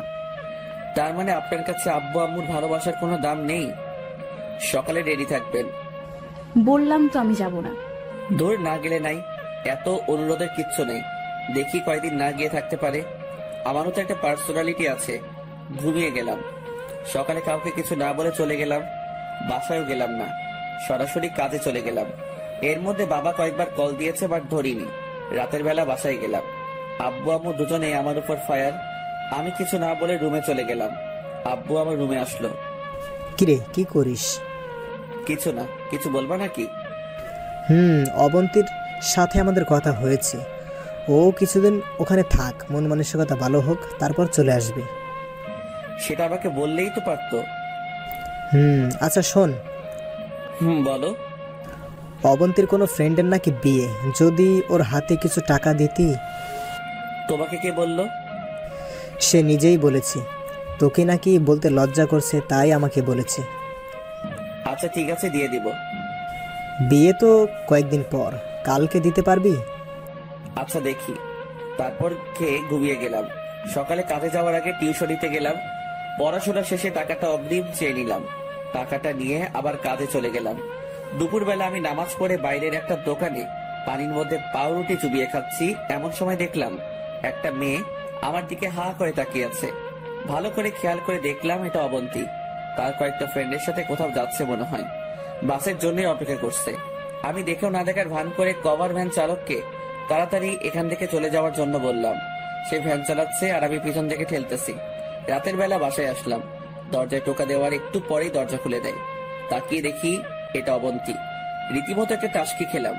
কি ব্যাপার, অবন্তীকে আমি নিয়ে আসতে গেলাম, আসলো না, কিন্তু এখন নিজে থেকে এসে হাজির। অবশ্য ভালোই হয়েছে, সে কোনো কথা না বলে চলে গেল। আমি দরজা লাগিয়ে রুমে গেলাম। ফ্রেশ হয়ে এসে সবাই মিলে খেতে বসলাম। খাওয়ার এক পর্যায়ে বাবা বলল, একটা কথা বলার ছিল। কি কথা? তোমাদের বিয়ের তো অনেক দিন হয়েছে, এবার অন্তত ভবিষ্যতের কথা কিছু চিন্তা করো। কি বলছো? কিছুই তো বুঝতেছি না। বাসাটা খালি খালি লাগে, আমাদেরও তো ইচ্ছা করে নাতি নাতনির সাথে খেলতে। আম্মুর কথা শুনে আমার গলায় ভাত আটকে গেল। কাশতে শুরু করলাম। মনে মনে বললাম, এখনো ফ্লোর থেকে খাটে উঠতে পারিনি, আর আম্মু বাচ্চার চিন্তা করতেছে। আম্মু, দিল্লি এখনো বহুদূর, তোমার কপালে নাতি নাই। কিছু না বলে চুপচাপ খেয়ে উঠে গেলাম। রুমে গিয়ে বসে আছি। একটু পর অবন্তী আসলো, আমার দিকে তাকিয়ে রইল। দেখে মনে হচ্ছে কিছু একটা বলবে। কিছু বলবেন? একটা কথা ছিল। বলুন। তুমি আর একটা বিয়ে করো। কি? বিয়ে করব মানে? আপনার মাথা ঠিক আছে? মাথা একদম ঠিক আছে। আব্বু আম্মু ঠিকই বলেছে, বাসাটা কেমন খালি খালি লাগে, ওনাদের জন্য হলেও বিয়েটা করো। বিয়ে করে লাভ কি হবে? তোমারও মনের আশা পূরণ হলো, আর ওনাদেরও নাতি নাতনি আসলো। শুনেন, বিয়েটা কোনো ছেলে খেলা নয় যে বললেই বিয়ে করে ফেলবো। বিয়ে মানুষের লাইফে একবারই হয়, বুঝলেন? কিন্তু আমার লাইফে তো একাধিক, সেটাকে কি বলবে? শুনেন, এটা একটা অ্যাক্সিডেন্ট। আপনি তো আর ইচ্ছা করে করেননি, পরিস্থিতির শিকার। আর আমি মনে করি আপনার লাইফে দ্বিতীয় বিয়ে হয়নি। হয়নি মানে কি বলছো? জি, আমি ঠিকই বলছি। বিয়ের পর থেকে আপনার আর আমার সম্পর্ক সেই দেবর ভাবির মতোই রয়ে গেল। না আছে কোনো আন্ডারস্ট্যান্ডিং, না আছে শেয়ারিং, আর না আছে কেয়ারিং। আগে তো একটু হলেও হেসে হেসে কথা বলতেন, কিন্তু বিয়ের পর থেকে তো সেটাও নাই। আমি তো আব্বু আম্মুর জন্য বলতেছি। আম্মুর জাস্ট ইচ্ছা হইছে যে যদি একটা নাতি থাকতো তাহলে খেলতে পারতো। তার মানে এই নয় যে ইচ্ছাটা পূরণ করার জন্য আমাকে আবার বিয়ে করতে হবে। আমারও তো অনেক ইচ্ছা ছিল, ভালোভাবে পড়ালেখাটা শেষ করে ভালো একটা চাকরি করব, মহা ধুমধামে বিয়ে করব, ভাইয়া আর আমি মিলে অনেক সুন্দর একটা বাড়ি করব, প্রতিদিন ভালো মন্দ খাবো। কিন্তু ইচ্ছা কি পূরণ হয়েছে? হয়নি। কারণ একজন মানুষের সবগুলো ইচ্ছা পূরণ হয় না। পড়ালেখা শেষ করা তো দূরের কথা, পরীক্ষাটাও অন্যের সহযোগিতায় দিয়েছি। আর ভালো চাকরি, সেটা তো এখন করতেছি। এই যে ভ্যান গাড়ি ঠেলতেছি, এর থেকে ভালো চাকরি আর কি হতে পারে? ভালো খাবার, সেটা তো প্রতিদিনই খাচ্ছি। পানিতে পাউরুটি চুবিয়ে খাইতেছি, এর থেকে ভালো খাবার আর কি হতে পারে? আর বিয়ে, সেটার কথা নাইবা বলি। এমন বিয়ে করেছি, ধুমধাম তো দূরের কথা, যাদের সাথে বড় হয়েছি, পড়ালেখা করেছি, সেই বন্ধুগুলারেও এখনো বলতে পারিনি। যেখানে মানুষ বিয়ের পরে সুখী হয়, ভালোভাবে থাকে, সেখানে আমি খাট ছেড়ে ফ্লোরে ঘুমাই। সো একজন মানুষের সবগুলো ইচ্ছা পূরণ হয় না। আম্মু আব্বুটা হয়তো হবে না। আপনি যে বললেন আমাকে আবার বিয়ে করতে, কোন মেয়ে আমার কাছে বিয়ে বসবে? কোন বাপ তার মেয়েকে আমার হাতে তুলে দিবে? কি আছে আমার? না আছে পড়ালেখা, না আছে টাকা পয়সা, আর না আছে ভালো কোনো চাকরি। কিছুই নেই আমার। তারপর যদি শুনে আমি আরো এক বিয়ে করেছি, সেখানে আমাকে মেয়ে তো দূরের কথা, ঝাড়ুর বাড়ি ছাড়া কিছুই দিবে না। আপনি বলছেন বিয়ে করার জন্য। বিয়ে করে খাওয়াবো কি? যে টাকা পাই সেটা দিয়ে নিজেও তো চলতে পারি না। এক বেলা খেলে অন্য বেলা না খেয়ে থাকি। প্রতিদিন হেঁটে হেঁটে কাজে যাই। দুপুরে যেখানে সবাই লাঞ্চ করে, সেখানে আমি পানিতে পাউরুটি চুবিয়ে খাই। সো এগুলো বাদ দেন। আমার দিকে তাকিয়ে আছে, চোখের কোণে স্পষ্ট পানি দেখা যাচ্ছে। এটা ঠিক যে আমি আপনার আর আব্বু আম্মুর সবগুলো চাওয়া পূরণ করতে পারছি না। যা যা দরকার সেগুলো দিতে পারছি না। কিন্তু কি করব বলেন? আমিও অনেক চেষ্টা করতেছি, কিছুই হচ্ছে না। হয়তো একদিন সব হবে। সো এসব আজাইরা কথা বাদ দিয়ে অন্য কথা থাকলে বলুন। তুমি ঘুমাও, অনেক রাত হয়েছে। আপনার বান্ধবীর বিয়ে কখন? আগামী সপ্তাহে। ওকে, আমি আব্বুর কাছে 5,000 টাকা দিব। আপনি শপিং করিয়েন আর বিয়েতে কিছু একটা গিফট দিয়েন। লাগবে না, আমি বিয়েতে যাব না। যাবেন না কেন? তুমি এত টাকা দিয়ে দিলে ঘর চলবে কেমনে? সেটা আপনার না জানলেও চলবে। এখন ঘুমান। আর কিছু না বলে ঘুমিয়ে গেলাম। অবন্তী কিছু বলতে গিয়েও বলেনি। মাঝরাতে কারো কান্নার শব্দে ঘুমটা ভেঙে যায়। লাইটটা অন করে দেখি অবন্তী ভাইয়ার ছবিটা নিয়ে বসে আছে আর কান্না করতেছে। কি ব্যাপার, আপনি ঘুমাননি এখনো? কি হয়েছে, কথা বলেন না কেন? না, ঘুম আসছে। তুমি ঘুমাও। সরি, তুমি ঘুমাও। কেমনে ঘুমাবো? চিল্লাচিল্লির মধ্যে কি ঘুমানো যায়? আমি আবারও ঘুমাতে গেলাম। ঘুম আসছে না। অবন্তীর হাতে ভাইয়ার ছবিটা দেখে ভাইয়ার কথা মনে পড়ে গেল। ঘড়ি দেখলাম 2টা বাজে। আমি উঠে বাসা থেকে বের হয়ে ভাইয়ার কবরের পাশে গেলাম। বসে বসে কল্পনা করতে লাগলাম ভাইয়ার স্মৃতিগুলো। তারপর নিজে নিজে বলতে লাগলাম, ভাইয়া কেমন আছিস? তোর কথা খুব মনে পড়ছে, তাই চলে আসলাম। ভাইয়া, তোর অবন্তীকে আমি সুখে রাখতে পারছি না রে। কি করব বল? সে এখন তোকে অনেক ভালোবাসে। সবকিছুর মাঝে তোর অস্তিত্ব খুঁজে বেড়ায়। জানিস, তুই খুব লাকি। অবন্তী তোকে এতই ভালোবাসে যে তোর জায়গায় অন্য কাউকে বসানো তো দূরের কথা, কল্পনাও করে না। জানিস ভাই, সে এখনো তোর ছবি নিয়ে কান্না করে।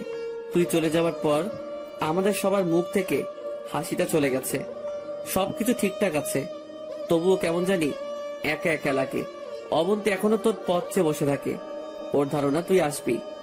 অবন্তী তোকে এতটাই ভালোবাসে যে আমাকে বিয়ে করার পরও সে আমাকে বলছে অন্য কাউকে বিয়ে করে সংসার করতে।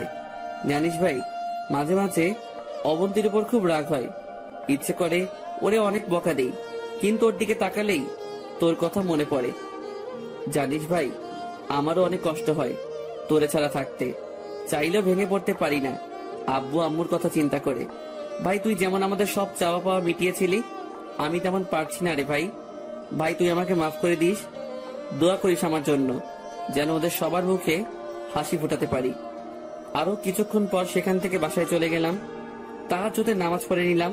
তারপর ফজরের নামাজ পড়ে আবারও ভাইয়ার কবরের পাশে গেলাম। কবর জিয়ারত করে বাসায় এসে রেডি হলাম। প্রতিদিনের মতো রওনা দিব। তখন অবন্তী আসলো। পারভেজ, একটা কথা বলতাম। বলেন। বিয়েতে তুমি যেতে পারবে? আমি গিয়ে কি করব? আপনার বান্ধবীর বিয়ে, আপনি যান। আমার অন্য বান্ধবীরা সবাই ওদের হাজবেন্ডকে সাথে নিয়ে যাবে। সমস্যা কি? আপনি একা যাবেন? প্লিজ না করো না। আমার কাজ আছে, আপনি নিজে চলে যাবেন। তুমি না গেলে আমিও যাব না। আমার নিজেরও তো একটা পার্সোনালিটি আছে। তার মানে আপনার পার্সোনালিটি রক্ষা করার জন্য আমাকে নিয়ে যাবেন? না, তোমাকে। হইছে, আর মিথ্যা বলতে হবে না, আমি যাব না। এমন সময় আব্বু আসলো। কি ব্যাপার, এত চিল্লাচিল্লি কিসের? দেখো না আব্বু, তোমার ছেলেকে আমার সাথে যাওয়ার জন্য বলছে, সে নাকি যাবে না। কিরে, সত্যি নাকি? আব্বু, আমার কথাটা শোনো। কোনো কথা শোনার দরকার নেই, তুই বিয়েতে যাবি, এটাই ফাইনাল। কিছু বলতে গিয়েও পারলাম না, সোজা বাসা থেকে বের হয়ে কাজে চলে গেলাম। রাস্তায় আইমানের সাথে দেখা হলো। কি রে পারভেজ, দোস্ত কি অবস্থা? আছি, তোর কি খবর? সব ঠিকঠাক। কয়েকদিন পর তো রেজাল্ট দিবে। কোন দিবে জানিস? মনে হয় 5 তারিখ। তুই জানিস না? না, তোর কথাই শুনলাম। আগের মতো অনলাইনে থাকি না, তেমন কোনো নিউজ জানা নেই। আচ্ছা শোন, তোর জন্য একটা সুখবর আছে। কি? একটা কোম্পানিতে কয়েকজন সুপারভাইজার নিয়োগ দিবে, স্নাতক কমপ্লিট করা লাগবে। তোর রেজাল্ট ভালো আসলে তুই আবেদন করিস। থ্যাঙ্কস দোস্ত। অবন্তী এসেছে? এসেছে। তুই নিয়ে আসছিস নাকি নিজেই থেকে এসেছে? ও নিজে থেকে এসেছে। আমি যখন ওর বাবার বাড়িতে গিয়েছিলাম ওরে আনতে, তখন আসেনি। গতকাল নিজে থেকে এসেছে। তুই এখন কি সিদ্ধান্ত নিলি, ডিভোর্স দিবি? জানি না, তবে আমার মনে হচ্ছে অবন্তী ঠিকই আমাকে মেনে নিবে, কিন্তু একটু সময় লাগবে। ভাইয়ার স্মৃতি থেকে আমি নিজেই এখনো বের হতে পারিনি, আর অবন্তী এত তাড়াতাড়ি বের হতে না পারাটাই স্বাভাবিক। তাহলে তো ভালোই। আচ্ছা দোস্ত, তুই থাক, আমার দেরি হয়ে যাচ্ছে। পরে বস আর আমি জারি দিবে। আচ্ছা ঠিক আছে, যা। তারপর কাজে চলে গেলাম। রাতে আসার সময় বেতন নিয়ে আসলাম। বাসায় এসে ফ্রেশ হয়ে আব্বুর হাতে টাকাগুলো দিলাম। আব্বু অবন্তীকে ডেকে টাকাটা দিল। অবন্তী আব্বুকে বলল, আব্বু একটা কথা বলতাম। মা বলো। আপনি একটু পারভেজকে বলে দেন যাতে কালকে আমার সাথে একটু শপিং এ যায়, আমি কিছু গিফট কিনবো। যাবে, সমস্যা কি? এই পারভেজ, কালকে ওর সাথে বের হইস। বাবা আমার কাজ আছে, আমি পারবো না। পারবি না কেন? আজকেই বেতন দিয়েছে, আর কালকে যদি কাজে না যাই পরের দিন গেলে লাথি দিয়ে বের করে দিবে। তাহলে সন্ধ্যায় যাবি। তখন টিউশনি করানো লাগবে। আমি কিছু না বলে রুমে চলে গেলাম। পরের দিন কাজে গেলাম। সেখান থেকে এসে রেডি হয়ে অবন্তীকে নিয়ে বের হলাম। বিয়ের পর এই প্রথম অবন্তীকে নিয়ে বের হয়েছি। একটা রিক্সা নিয়ে যাচ্ছি। আমি একটু সরে বসে আছি। তোমার কি আমার পাশে বসতে অস্বস্তি লাগছে? না, কেন? তাহলে এদিক ওদিক চেপে বসছো কেন? আরো ক্লোজ ভাবে বসো। সমস্যা নেই, আমি ঠিক আছি। তারপর দুজনেই চুপ। নীরবতা ভেঙে অবন্তী বলল, পারভেজ, বলেন। তোমার কি মন খারাপ? না, কেন? গোমরা মুখ করে বসে আছো তাই। ও না, আমি ঠিক আছি। কথা বলতে বলতে শপিং মলের সামনে চলে আসলাম। অবন্তী অনেকগুলো গিফট দেখলো, তারপর একটা চয়েস করে ওটা কিনলো। এরপর একটা শাড়ির দোকানে গেল। আমাকে বলল শাড়ি পছন্দ করে দেওয়ার জন্য।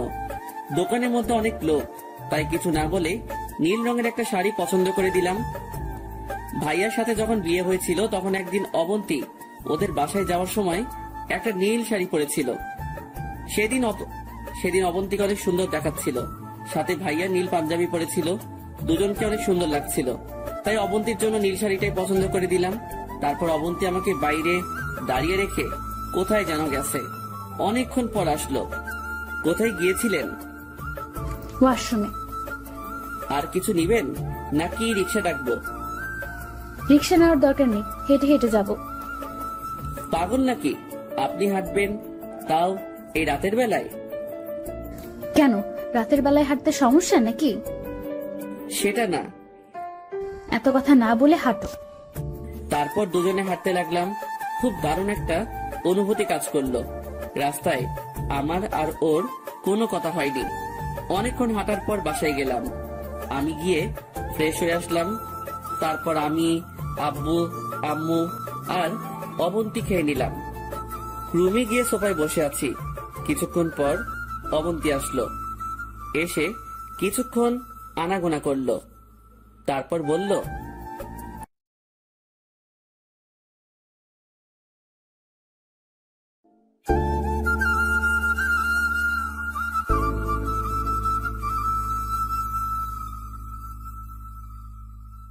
তারপর দুজনে হাঁটতে লাগলাম। খুব দারুণ একটা অনুভূতি কাজ করলো। রাস্তায় আমার আর ওর কোনো কথা হয়নি। অনেকক্ষণ হাঁটার পর বাসায় গেলাম। আমি গিয়ে ফ্রেশ হয়ে আসলাম। তারপর আমি, আব্বু, আম্মু আর অবন্তী খেয়ে নিলাম। রুমে গিয়ে সোফায় বসে আছি। কিছুক্ষণ পর অবন্তী আসলো। এসে কিছুক্ষণ আনাগোনা করলো, তারপর বলল, পারভেজ, একটা কথা বলতাম। বলেন। এই নাও, এটা তোমার জন্য। কি এটা? খুলে দেখো। আমি প্যাকেটটা খুললাম, দেখলাম একটা পাঞ্জাবি। অবাক হয়ে জিজ্ঞাসা করলাম, এটা কখন নিলেন? এত কিছু তোমার না জানলেও চলবে। হলুদের দিন তুমি এইটা গায়ে দিবে। হ্যাঁ সূচক মাথা নাড়ালাম। মনে থাকে জানো। আমি আবারও একটা বালিশ নিয়ে ফ্লোরে ঘুমিয়ে পড়লাম। মাঝরাতে কারো নরম হাতের স্পর্শে আমার ঘুম ভেঙে যায়। আমি জেগে গেলাম, কিন্তু না, জাগার ভান ধরে রাখলাম যাতে কেউ কিছু না বুঝতে পারে। আমি আস্তে আস্তে চোখ পেনে তাকিয়ে দেখি অবন্তী আমার পাশে বসে মাথায় হাত বুলাচ্ছে আর কান্না করতেছে। আমি বুঝেও না বুঝার ভান করে শুয়ে আছি। ভালোই লাগতেছে। বিয়ের পর এই প্রথম ওর স্পর্শ পেলাম। কিছুক্ষণ পর আমি চোখ বন্ধ করে বললাম, অনেক হয়েছে, এবার ঘুমিয়ে পড়ুন। অবন্তী আমার কথায় অবাক হয়ে যায়। তাড়াতাড়ি বসা থেকে উঠে খাটে চলে যায়। আমি ওপাশ হয়ে ঘুমিয়ে গেলাম। সকালবেলা রেডি হয়ে কাজে যাচ্ছি, এমন সময় আব্বু আর অবন্তী আমার সামনে পথ আটকে দাঁড়ালো। কিরে পারভেজ, কই যাস? কই আবার কাজে। কালকে তোকে কি বললাম? আমার বান্ধবীর বিয়ে যে, সে কথা বলিনি? মনে আছে। তাহলে কাজে কেন যাচ্ছিস? সারাদিন বাসায় থেকে কি করব? বিয়েতে যাব সন্ধ্যায়। সন্ধ্যায় গেলে খাবি কখন? আরে ধুর, আজকে বিয়ে না, আজকে গায়ে হলুদ। সন্ধ্যায় গেলে হবে। প্লিজ একটু তাড়াতাড়ি আসিও। আমি আর কিছু না বলে বেরিয়ে গেলাম। সারাদিন কাজ শেষ করে বিকেল বেলা বাসায় চলে আসলাম। এসে দেখি অবন্তী আগে থেকে রেডি। আমিও ফ্রেশ হয়ে রেডি হলাম। অবন্তী একটা ব্যাগে কাপড় চোপড় নিয়ে নিল। তারপর আব্বু আম্মুকে বলে বেরিয়ে গেলাম। একটা সিএনজি নিলাম। অনেকক্ষণ পর বিয়ে বাড়িতে গিয়ে পৌঁছালাম। চারপাশ খুব সুন্দর করে সাজানো। বাড়িতে গেলাম। অবন্তীকে দেখেই ওর ফ্রেন্ড জড়িয়ে ধরলো। তারপর আমার সাথে পরিচয় করিয়ে দিল। তারপর একটা রুম দেখিয়ে দিয়ে বলল সেখানে যেতে। আমি ওখানে গিয়ে বসলাম। রাতের বেলা একা একা ভালো লাগছে না। এদিক ওদিক হাঁটতেছি, এমন কিছু একটা সাথে ধাক্কা খেলাম। তাকিয়ে দেখি একটা মেয়ে আমার দিকে না তাকিয়ে বলতে লাগলো, ওই মিয়া, চোখে দেখেন না, দিলেন তো শাড়িটার 12টা বাজিয়ে। তারপর আমার দিকে তাকালো। আমি তো ওরে দেখিয়ে একটা টাস্কি খেলাম। এটা যে লিমা, আমার ক্লাসমেট। আমাকে দেখে বলতে লাগলো, আরে পারভেজ, তুই? কি রে তুই, কি অবস্থা তোর? আমি তো ভালোই আছি, তোর কি খবর? আছি আলহামদুলিল্লাহ। তো বিয়েতে আসলি নাকি? তুইও কি সেম? আমার মামাতো বোনের বিয়ে। মাহি তোর কি হয়? অবন্তীর বান্ধবী। অবন্তী কে? তোর ভাবি। কি, তুই বিয়ে করেছিস? হারামি, একটু বললিও না। সরি রে, হুট করে বিয়েটা হয়ে গেছে। হইছে। চল আমার কাজিন গুলোর সাথে তোর পরিচয় করিয়ে দেই। সবার সাথে তো পরিচিত হলাম। অবন্তী জামাই হিসেবে হইছস, আমার বন্ধু হিসেবে তো আর হোসনি। চল তো। আচ্ছা ঠিক আছে চল। তারপর লিমার সাথে গেলাম। সবার সাথে আবারও পরিচিত হলাম। তারপর আমি আর লিমা কলেজের কথাগুলো মনে করে খুব হাসাহাসি করতেছি। অন্যদিকে চোখ পড়তেই দেখি অবন্তী তাকিয়ে আছে আমাদের দিকে। আমি ওরে দেখে আরো জোরে হাসতে শুরু করলাম। অবন্তী হঠাৎ করে এসে আমাকে হাত ধরে টেনে নিয়ে যায়। ওই, এখানে কি করো? দেখেন না কি করি, আড্ডা দিচ্ছি। আড্ডা দিচ্ছ মানে? ওই মেয়েটা কে? ও আমার বেস্ট ফ্রেন্ড। কি, তোমার মেয়ে বেস্ট ফ্রেন্ড আছে? কই, আগে তো কখনো শুনিনি। আপনাকে কেন সবকিছু বলবো? আমার পার্সোনাল ব্যাপার আমার কাছে থাকবে। আচ্ছা, খেয়ে যাও। আপনি খেয়ে নেন, আমি ওদের সাথে খাবো। একটু ভাব নিলাম। কাদের সাথে? আমার ফ্রেন্ড আর ওর কয়েকজন বান্ধবী। অবন্তী কিছু না বলে রাগ দেখিয়ে চলে গেল। আমি দাঁড়িয়ে দাঁড়িয়ে হাসতেছি। এমন সময় পেছন থেকে কেউ একজন টোকা দেয়। তাকিয়ে দেখি লিমা। কি রে, তোর বউ তো রেগে গেল? না, রাগিনি। পারভেজ ভাই, তুই আর আমার সাথে কথা বলিস না, পরে দেখবি তোরে চিবাইয়া খাইবো। শোন, তোকে একটা অভিনয় করতে হবে। কি অভিনয়? সব শিখিয়ে দিলাম। না ভাই, আমি পারবো না, তুই অন্য কাউকে বল। তোর বউ যে রাগী, পরে আমার মাথা ফাটাবে। প্লিজ না করিস না, তুই ছাড়া তো এত ক্লোজ কোনো ফ্রেন্ড নাই আমার। একটু পাম দিলাম। আচ্ছা, দেখি কি করা যায়। দেখি না, কাজটা তোকেই করতে হবে। আর তোর সাথে আরো কয়েকটা মেয়ে নিয়ে নে। আচ্ছা ঠিক আছে। এরপর আমরা আমাদের প্ল্যান অনুসারে কাজ করতে শুরু করলাম। লিমা আমার হাত ধরে মাহি রুমে আসলো। অবন্তীও সেখানে ছিল। আমাদের এই অবস্থায় দেখে অবন্তীর চোখ কপালে উঠে গেল। আমি আর লিমা কথা বলতেছি। লিমা তো হাসতে হাসতে বারবার আমার গায়ে পড়তেছে। এদিকে অবন্তী রেগে লাল হয়ে আছে। মনে মনে বললাম, জানো, তোমার মনে ভালোবাসা সৃষ্টি করতেছি। তারপর আমি, লিমা আর ওর কয়েকটা কাজিন মিলে আড্ডা দিচ্ছি আর হাসাহাসি করতেছি। এমন সময় দেখি অবন্তী দূর থেকে আমাকে ফলো করতেছে। রাতে খাওয়ার সময় আমি আর লিমা একসাথে বসেছি। অবন্তীর আমাদের টেবিলেই ছিল, আরো কয়েকজন মেয়ে ছিল। পারভেজ দোস্ত, তোর মনে আছে কলেজে থাকতে তুই আমাকে খাইয়ে দিতি, আমিও তোকে খাইয়ে দিতাম? মনে আছে? ওর কথা শুনে নিজেই আবুল হয়ে গেলাম। অভিনয় করতে বলেছি, কিন্তু এমন অভিনয় করবে আমি জীবনে কল্পনাও করিনি। মনে থাকবে না কেন? তুই কত আমার আঙ্গুলে কামড় দিছস, দিনগুলো কি এত সহজে বলতে পারি? মনে আছে আমার জন্মদিনে আমাকে খুব সুন্দর একটা গিফট দিয়েছিলি? তোর জন্মদিনের তারিখ কখন আমি ভুলি না। অবন্তী বারবার আমার দিকে তাকাচ্ছে, চোখের মধ্যে পানি টলমল করতেছে। আমাদের আরো কথাবার্তা দেখে সে টেবিল থেকে উঠে চলে গেল। তারপর সবাই খেয়ে উঠলাম। অন্য মেয়েগুলাও জানে আমাদের প্ল্যান সম্পর্কে। তারপর বাইরে চলে আসলাম। বিয়ে বাড়িতে চিল্লাচিল্লির জন্য কোনো কথাই ভালোভাবে শোনা যাচ্ছে না।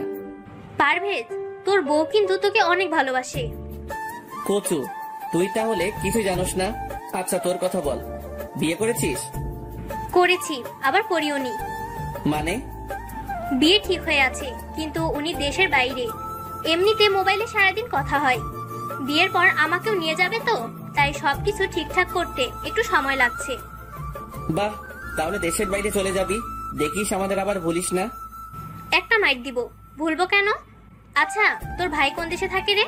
ভাইয়ার কথা বলার কারণে মনটা খারাপ হয়ে গেল। ভাইয়া এমন এক দেশে থাকে যে দেশে গেলে কেউ আর ফিরে আসে না। মানে? পুরো ঘটনা বললাম। সরি দোস্ত, আমি জানতাম না। It's okay.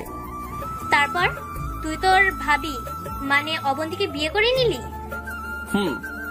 ভালো করছিস, মেয়েটা যথেষ্ট ভালো। তো এখন কি করিস? তেমন কিছু না, চাকরি নাই, বেকার বেকার ঘুরতেছি। সত্যিটা বললাম না, কারণ যতই হোক একটু হলেও মান ইজ্জত আছে আমার। কি বলিস?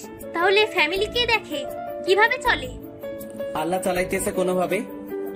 এই, আমাদের কোম্পানির জন্য কয়েকজন লোক দরকার, তুই চাকরি করবি? আমি বাবাকে বলে দিলে তোর কোনো ইন্টারভিউ নিবে না, সরাসরি চাকরি দিয়ে দিবে। কিন্তু কি? বেতনের কথা বলতেছিস তো? আচ্ছা, বেতনও বাড়িয়ে দিব, তুই তোর সার্টিফিকেট জমা দিয়ে দিস। থ্যাঙ্কস দোস্ত।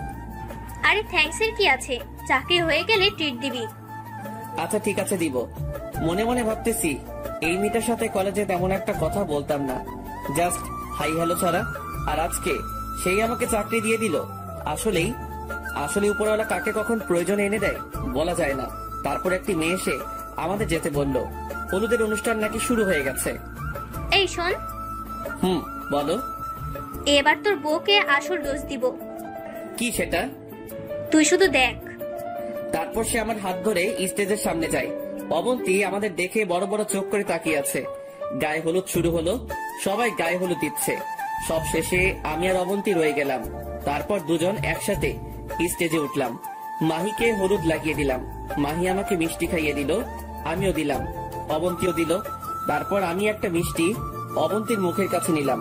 সে কিছুক্ষণ আমার দিকে তাকিয়ে রইল, তারপর মিষ্টিটার কিছু অংশ খেলো। তারপর সেও আমাকে একটা মিষ্টি খাইয়ে দিল। ভিতরে ভিতরে আমার মনটা নাচানাচি করতেছে। এমন সময় লিমা একটা অদ্ভুত কাজ করে বসলো। সে স্টেজে উঠে অনেকগুলো হলুদ নিয়ে আমার পুরো মুখে মেখে দিল। আমি অবন্তীকে দেখিয়ে লিমাকে হলুদ লাগিয়ে দিলাম। লিমার কাজিনগুলো এসে আমার মাথা থেকে শুরু করে হাত মুখ সব জায়গায় হলুদের পুরো অংশ ঢেলে দিল। অবন্তী আমাদের এই অবস্থা দেখে উঠে চলে গেল। তারপর বাইরে এসে আমি আবারও লিমার সাথে কথা বলতেছি। এমন সময় অবন্তী কোথা থেকে এসে আমার পাঞ্জাবির কলার চেপে ধরে টেনে রুমে নিয়ে যায়, ঠাস করে দরজাটা লাগিয়ে দেয়। তারপরে, কি ব্যাপার, এইভাবে ধরে নিয়ে আসলেন কেন? ওই মেয়ে দেখলে কথা বলতে মন চায়। তাতে আপনার সমস্যা কোথায়? আছে অনেক সমস্যা। তুমি অন্য মেয়ের দিকে তাকাতে পারবে না। কেন? সেটা না জানলেও চলবে। আমার যেহেতু কেউ নেই, সেহেতু আমি অন্যদের সাথে অবশ্যই কথা বলবো। না, তুই কারোর সাথে কথা বলতে পারবি না। আর যেন ওই মেয়েটার সাথে না দেখি। সমস্যা কোথায়? বলছি না কথা না বলতে। যদি বলি তাহলে আব্বুকে কল দিয়ে বলবো তুমি আমাকে ছেড়ে অন্য মেয়ের সাথে প্রেম করছো। কি আপনি এই কথা বলতে পারবেন? এখন পাঞ্জাবিটা খুলে শুয়ে পড়ো। আপনি কোথায় ঘুমাবেন? পরে দেখা যাবে, তুমি শুয়ে পড়ো। তারপর আমি পাঞ্জাবিটা খুলে রেখে বিছানায় শুয়ে পড়লাম। আপাতত কেউ নাই, একা একা শুয়ে আছি। শুয়ে শুয়ে ভাবতেছি অবন্তী এমন রাগ দেখালো কেন?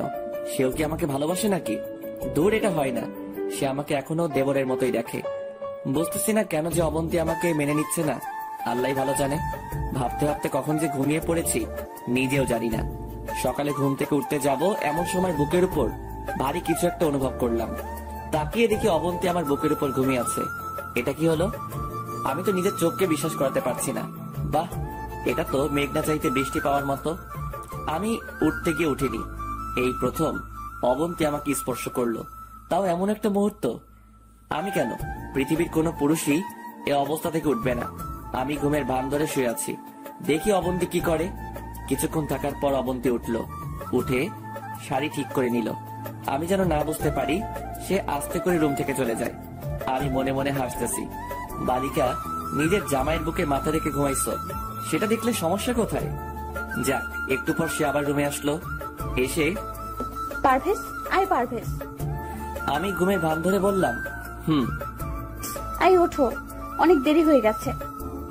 আপনি যান, আমি আরেকটু ঘুমাই। না, আর ঘুমাতে হবে না। ওঠো ওঠো, একটু পর বরপক্ষ এসে যাবে। আচ্ছা, উঠছি। এই একটা কথা বলেন তো, কি? আপনি কালকে রাতে কোথায় ছিলেন? মাহির সাথে। কেন? না, এমনি। কেউ একজন আমার পাশে শুয়েছিল, মনে হয় লিমা হবে। কি?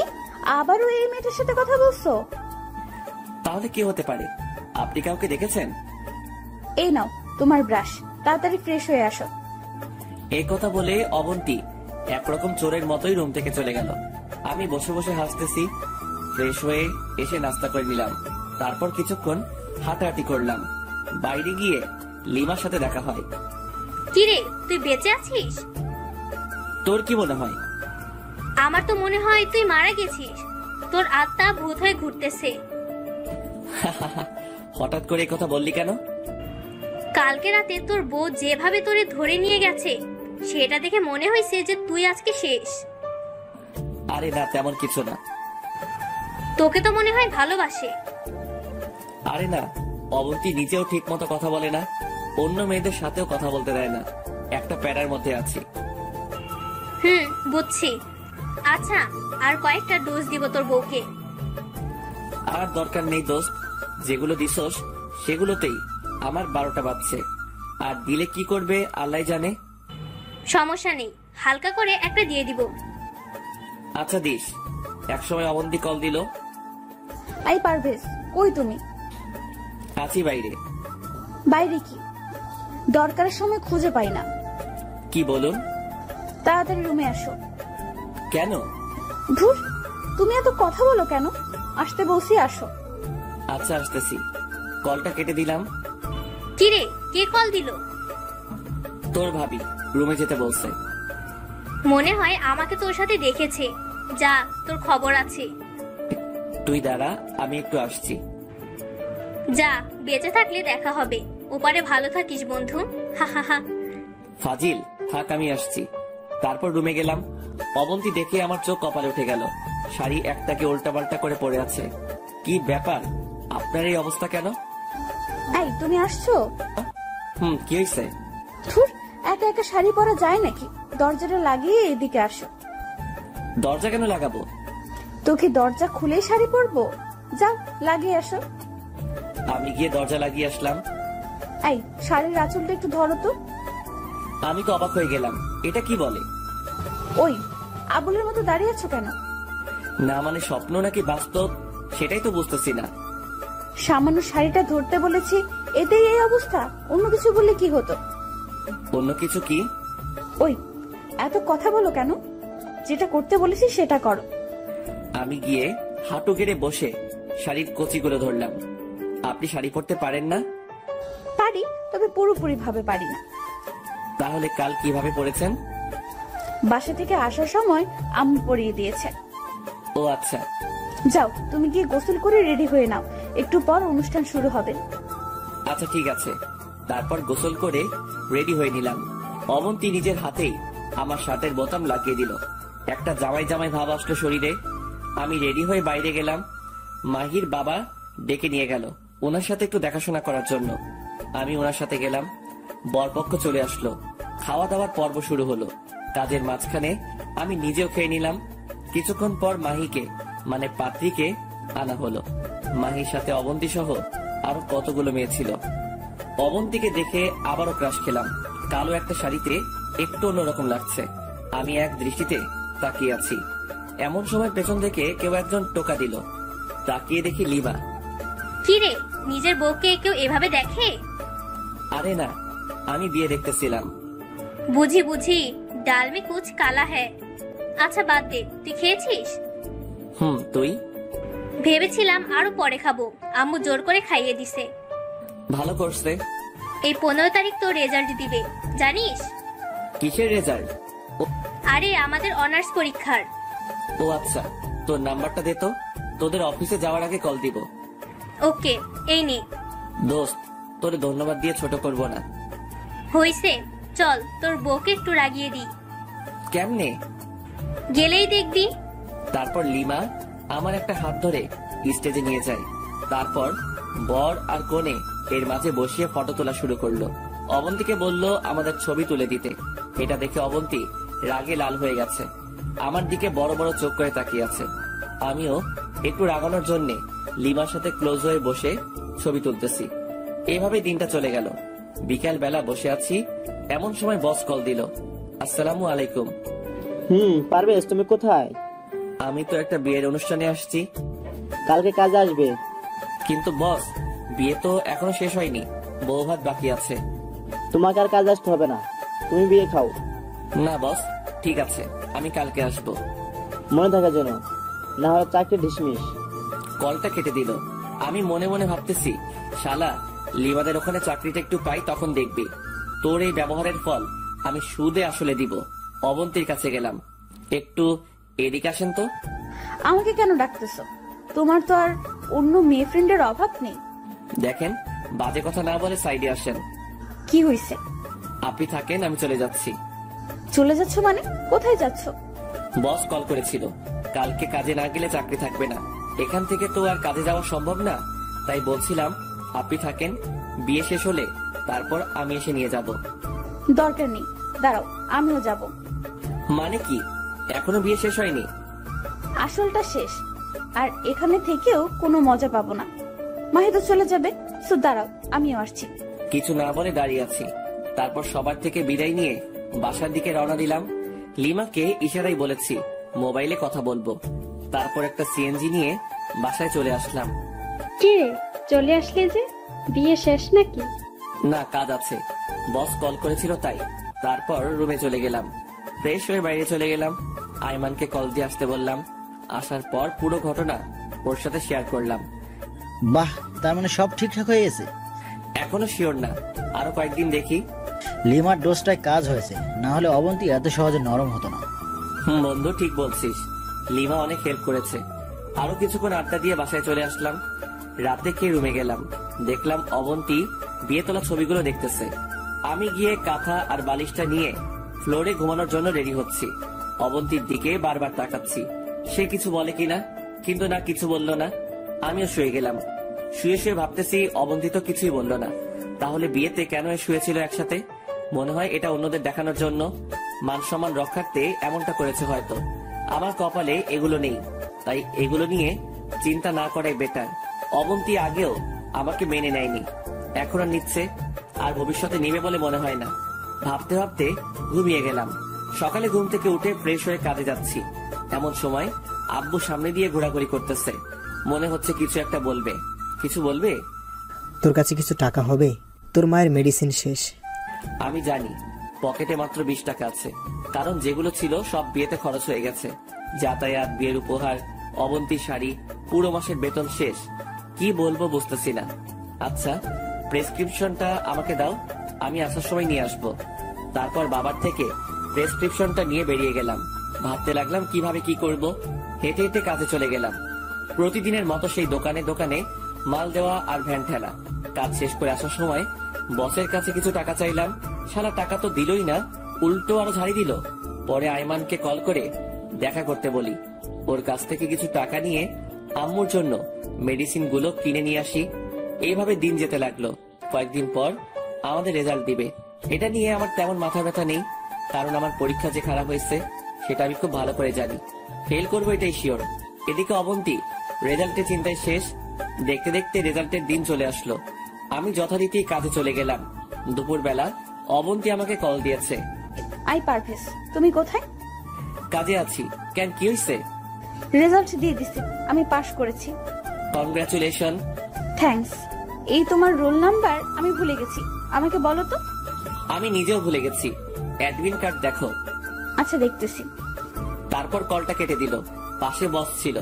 আমার মোবাইলে কথা বলা দেখে উনি বিরক্ত মাখা মুখ নিয়ে বলল, ওই মিয়া, কাজ করতে আসো নাকি প্রেম করতে? Sorry boss. আরে রাখো তোমার সরি, মোবাইল বন্ধ করো মিয়া। এতই যখন বউ বউ করো তাহলে কাজে আসো কেন? বউয়ের কাছে থাকলেই তো পারো। এই শালার উপর তো রাগ হচ্ছেই, সাথে অবন্তীর উপরও। কল দেওয়ার আর সময় পেল না। রেজাল্ট দিয়েছে তো কি হয়েছে, বাসায় গেলেও তো বলা যেত। আমি মোবাইলটা বন্ধ করে রেখে দিলাম। তারপর কাজ শেষ, বসের কাছে টাকা চাইলাম। উনি মুখের উপর বলে দিয়েছে মাস শেষ হওয়া ছাড়া কোনো টাকা দিবে না। যদি অতিরিক্ত করি তাহলে অতিরিক্ত কাজের টাকা দিবে। আমি আরো 2 ঘন্টা করে 100 টাকা নিলাম, তার হিসেবে নাকি আরো কম পাবো। তারপর গেলাম টিউশনিতে। পড়ানোর এক পর্যায়ে ছাত্রের মা আসলো, টাকা হাতে নিয়ে দাঁড়িয়ে আছে। আন্টি কিছু বলবেন? এই নাও তোমার এই মাসের বেতন। কিন্তু আন্টি, মাস তো এখনো শেষ হয়নি। জানি, তোমাকে আর আসার দরকার নেই, আমি ওর জন্য নতুন টিচার দেখছি। কিন্তু আন্টি কেন? তুমি রাতে করে আসো, তার উপর দেখে মনে হয় ক্লান্ত। তোমার পড়াশোনা নাকি ওর কাছে ভালো লাগে না।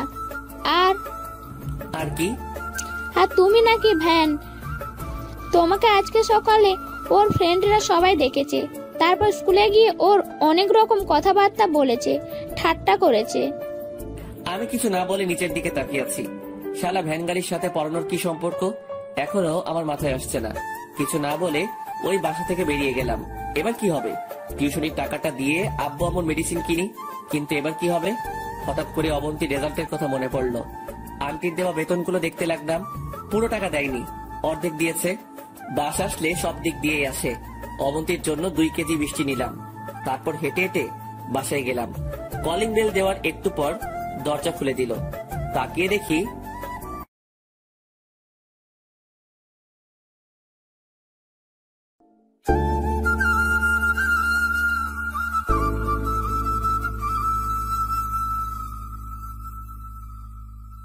আমি কিছু না বলে নিচের দিকে তাকিয়ে আছি। শালা ভ্যান গাড়ির সাথে পড়ানোর কি সম্পর্ক এখনো আমার মাথায় আসছে না। কিছু না বলে ওই বাসা থেকে বেরিয়ে গেলাম। এবার কি হবে?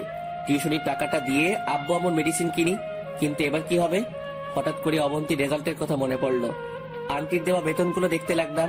পুরো টাকা দেয়নি, অর্ধেক দিয়েছে। বাস আসলে সব দিক দিয়েই আসে। অবন্তীর জন্য 2 কেজি মিষ্টি নিলাম। তারপর হেঁটে হেঁটে বাসায় গেলাম। কলিং বেল দেওয়ার একটু